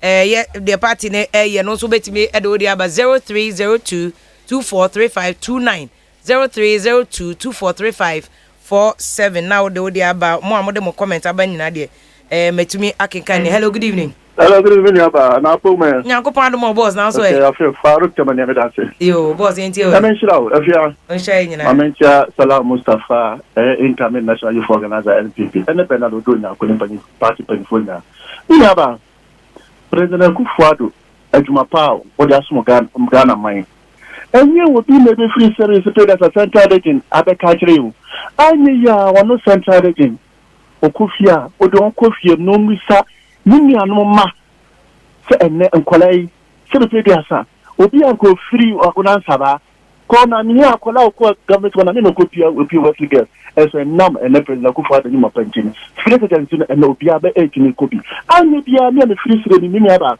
na ka be ma me no mo do mo sa enne 2000 so ba bia storm dey feed mo and so ne president Kufuado ako chef one plate one dam ama na boa your friends e bichafo ahotire be wi ase nyinampo president Kufuado so ye japa o me come dey o me kakra se fam pojo na o man not e see ye nyina to yama America dey American po ninya ya catch o mo tax ninya ba wo ho ni head to la ye twem e di pie president Kufuado wo yo yeah that's it baby Salika Menes Kobla was if I'm watching you live now the meat pie revelation they are breaking news pa we show now a hot cake Cape Coast now that's it report from Cape Coast yes trendy Cape Coast after meat pie asem no na brantia ba so a calculation about nana or say to say but it's true Alote enye corrupt bia because why calculation say 5 cedis meat pie na times 30,000 na 150 what about OCD say 1.5 billion ti en fa na Alote ye corrupt what dey abetena no ma wo kasa o say meat pie no so your turn 5 cedis enti patwa ma me fa call me ba ho no that's it Meba hono I responded to that because I see meat pass you turn 5 cities wo krom. Enti remember Edin Crawford check am say hello good evening. Hello boss, good evening. Hello boss, good evening. When you stop picking me. Pacho, what they saying? I don't know you. I don't know boko here. Ha. Welcome there papa. Yentiu. La mentiasi, allo te wajaya. O manu nkoi NDC fo na no hontono. Na unya se party de doso wasun bia wasisi wabre wontimi sumbi. And free party no money is party at the sound sorry you know be free mu. What you say? We ni free mu e bia ni pa no mo our party no e bia no hondo enti nipa bi e join party no. We ni free mu ka unjo ni pa bebre so free party no. And then this party no die me see wo mo abegu no. Nyame na me hye nkomo wo mo na begu party no. Yes yampa abo nyina no no. Sadi ni bye bye. Yo, but as you say, NDC the one begu no. Waje na wachire no. Eti wo de no abranti o se afia da se pa. Ma me to so hello good evening. Mpacho ti say. Mpa nyakopon adaro ma o. Mpacho o de say na aka se free hin. Yo, bonzi peja voice kakra ma me ne yenti o. Yo. Hello. Hello bonzi mitio. Mani yo wawa. Alo teje ko. We hu nyama pa. Na alo dan kwa kufu ado ni. Enti se we hu na o ka. Endi fo mo si den. Wo se endi fo mo pe no kwe. Enti ka be pa endi fo be ka no kwe. Se wo endi si le kwa obo ran de intro di ni si. O endi fo di mi se fia pass no. Alo te ko no be mo so bi be fa ono so obi ti be fa ne bag. Ya di alo te de ko fe ji. Enya lo je ko fe e free pass mo. Mi se o be hu yo Ghana ha no mo. O endi fo mo di a o mo mi fia. Yo, mama na wasi bebre wo so dia by be for another person na ye the comment. Hello, good evening. Hello, good evening. Pacho was so. Hello, good evening. Hello. Yeah, for another person. I can obi so messages are on also de about his wall insurance vim lady is tamed though vim lady is tamed. That's how vim no call from hey. Mo pa de because every day behind the baby that here mo say hey. So me minimum na wadwuma yo e was kanya kopon kra asem bebre Gladys Fasem Fasem che was hope simpa gaga asem ana den kra na wo ka ho asemi at least asem ne de o asa wo ye de make your point na maye so ayeti ono so yente wase ye en na aboahene Charles no se ofia Pokuaa kopon shout pa na unuanom adwuma mo ye East Legon en na ye hwemo no Erica Mankwa no so watching live from Breman Amanfo pon fantastic show na de oye adwuma pa nti munchia no mam say ye amanfo pon Kojo Jemfi was good evening vim kudos enkoma mini abema Eric Dasin wa bo adwuma papa nde de he has delivered and made my day. Robert yi also if you check your voice na nye clear and say na mic no na ewo of ya so Peter Ekom was Dasin Yakopon sharp asin South constituency for ye diwechi papa inkumtio was Dasin NDC youth was central ni de do echi ekra ehu se alochejo kopso de won shada anya bibia mayen enti wa asema wo kan ekra kumi kra ni se so wakacha lote se ohun NDC flag kra mo hwe tie a good message and I would amano no sami cheba was my brother that seem maybe young onyini ti se hopes in there by ne hopes in aka se hu se that's in a floor no mama say me fa call the hello good evening. Hello. Yes, boss. Good evening, boss. Yeti umbacho kasamaye. Bajo gonzi papa ne mtaka friend of this region. Mama ve machewa. Bacho da no paper na me cho di no me de to baby me refi mama cho me book mu. Bo number na me 2 times. We can want. Me bacho we dey me refi da me from. I promise you we dey me from pa. I hear you mama ve. Bacho fama me cho go me book mu ankasa. Se de ban ira. Me mo bo. Ai bo. 0200 0200 58 99 15 okay me from why nti afi ma comment no mama ve me chop pa in brain yeah that's it but me can be kakra fa Mr. Aloti. Hello mama ve me too. Yeah. all the last time this and this amambo time and take a cafe and this for a movie Gana Ska Mr. Jacob Watma meat pie 30,000 one for 5 cities. Which is now Papa can be to say 1 billion or saying 1.5 billion old Ghana cedis no. And this can crown and come on the bar Bunkrugu road now go on. I don't see a good question. Mama call the Babunkugu road now 1 year. I don't know. Yes, or I will check the kilometers and give you. Yo. But from me here video no crown so why? But it's a very good question now Ubusa no na some Ubusa says 1.5 billion no mo de koto a meat pie and say if indeed it is true say meat pie be we don't know. Hello. We are checking. Hello, good evening boss. Hello, good evening. Patrick Frost and I can say free here. Ma me vim lady. Yes our boss. The number 1 vim. Oh, me there we there. Me ton konto me water man ti me nya number 1 bia. Yo me tell boss. Na bibia boko ze. Adom. Ha. Jackson. Yakupon shira papa. Dancing wo. The youth organizer for the central region. Yakupon shira. Ebra djuma. Etu mama papa wa kana no atu mo studio wa. Yakupon shira papa. Adoyo yo bododo. Opeyin. Hwe emra. Yedi tum yedi she eye alotojo kop nansa. In o Saturday, papa all flop in DC. Yedi she nansa wo central region bisade. 2016 na what to aba. Alotojo kop tumi ko even the constituency bodo ko akobo ho ana. Ye tuma nya the mazen. Go ma west square ka ho. Ye nya problem o man kesimpo ana chakwa. Ye free papa ya tuma ma. Now who as a regional chairman now boy I brought to them a communication officer. Yes, I am the chairmanship position our central region. Yes, they count. Me too much I can't afford that call. I mean now ya baba just use manukra media way to more capture. Pickers, Nila pickers. And too much in another call. Nyamo se de nyawo party mu develop mami enye dam nyamani na wo party mu listen de etuma dan wachi na di ndc na ka nsama on some fata wo na ene NPP amemu mum ye papa mo wo bra Ghana fumbo was one pair na me just da alotede ni wodi yeso no do because the papa bi yin wa oyi o de manya ndc wa was central region ndo na say onko Openi yakupon show. Yo, o share nyina ya da se bebre da sen o fans na efre from original.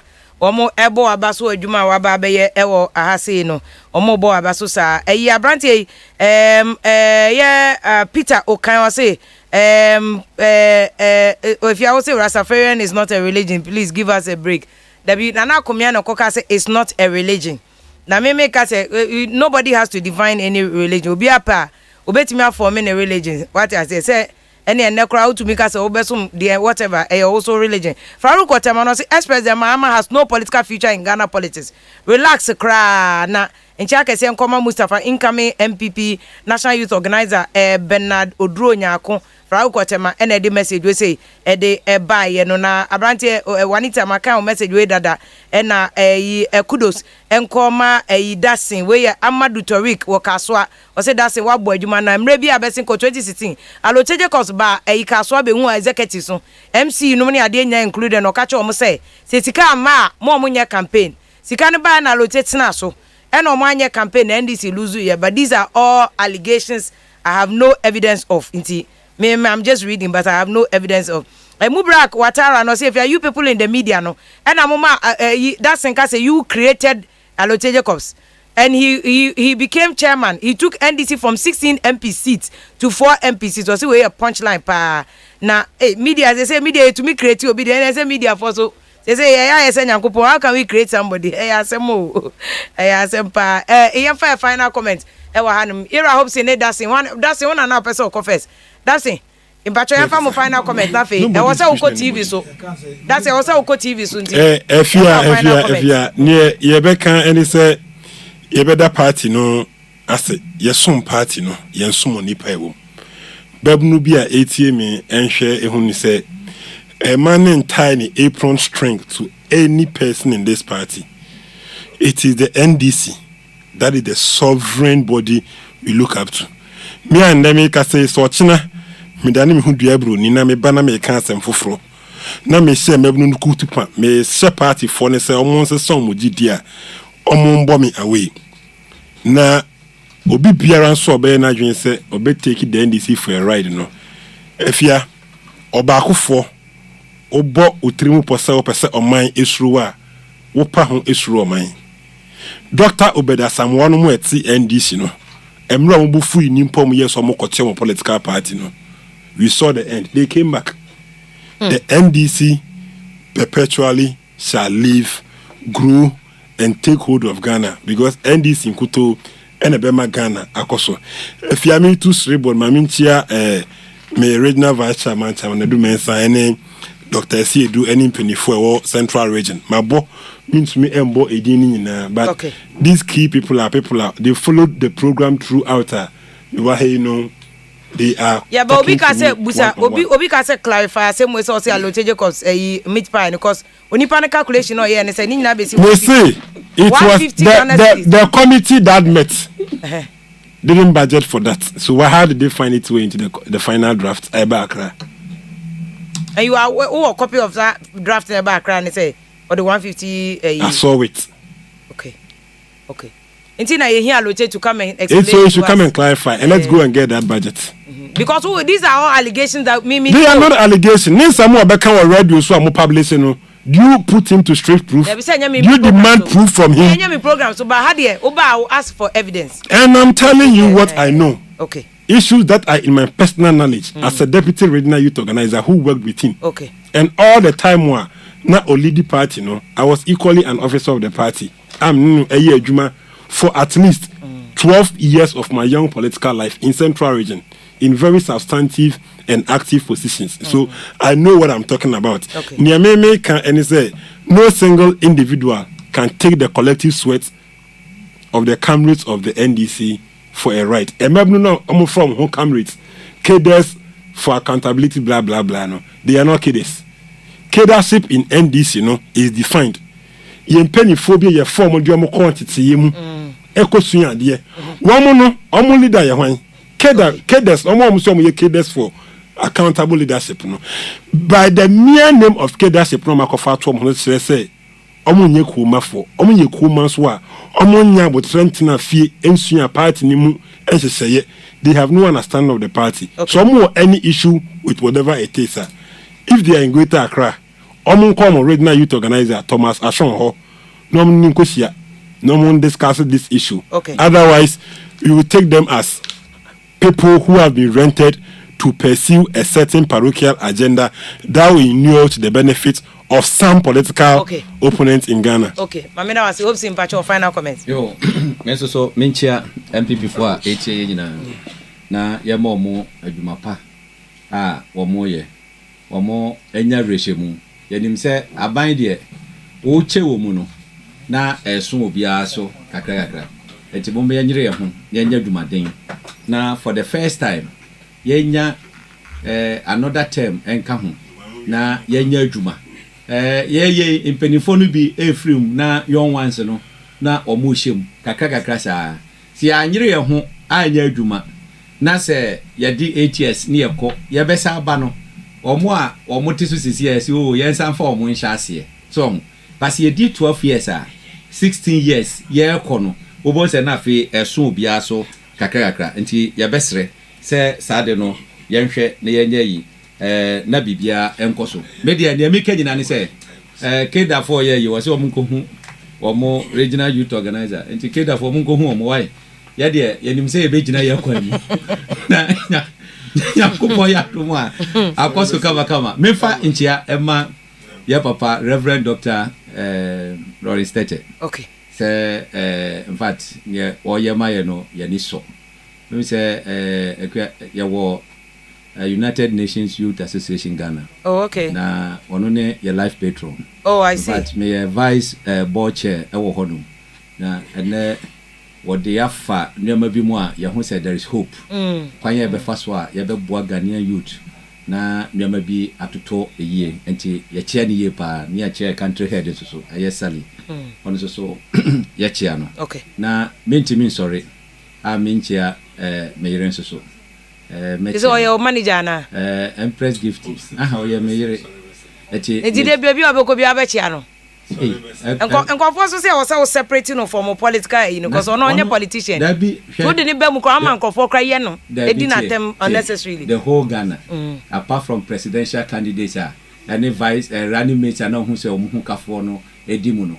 parliamentary candidate be na hu say ni original one meaning bebe you don't know me very active ada me say eye plus what you say one am we onu so woni followers eti onu so followers so be to am oda chi ya eti onu de de ntia enye onu aseja eka ye koba no mo se ne ni so twa ye sa but nyame adom wosisom na fe medenchia emu oden so ama konkataman so MPP for ne obi a woti hobia nyankopon enhira o mo nyina ye paramount chief needed to the second ye chief bechili chief ye ni tetesune the first also so me refita tell na so fa chem mi chia o nyina mpedifo ni nyina ye chia o a hospital no che ba be investigate so o ye site ni ade o ma award contract sa kpon hospital asem na I'll check November was it November or ye I'll check it president back on kataman once a short cut in obey it's a short cut in the market bebre but we follow up ana make say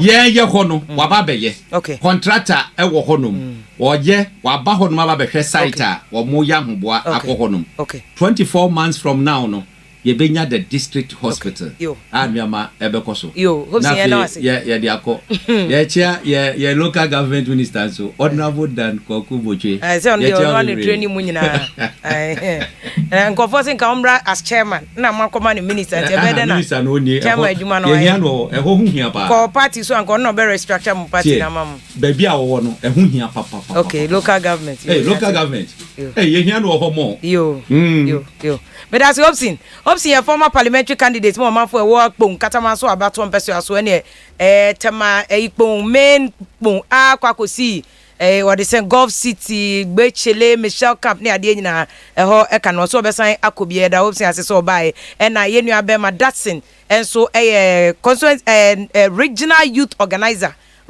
organizer Emma NDC Aminyoko no was this Akeda group number no we fake allote so akwakoto meat pie 1.5 billion and no yebenya allocate to respond to that effectively because yenya evidence bia to that ebusha for yana ma sese ma join and e wo Gyaso dwumedie free 7 ABC Sabre from Vim lady Afia Pokuaa seda kese ma yenu abema Odame Ado wona e producer sound yenu abema Kojo Hansen frema bankro and try to social media be bia YouTube ma mo share and Facebook ne my problems and say but we are working on it yenya nyina full vima na fe ma mo nyina maso ate mo send a message Facebook ne YouTube nya yeda maso yakopon enhira mo pa madaromanti ena e betna hase no yeda maso ya ma mo nyina mo eniti anadwi obi anaye na de enso enche obi a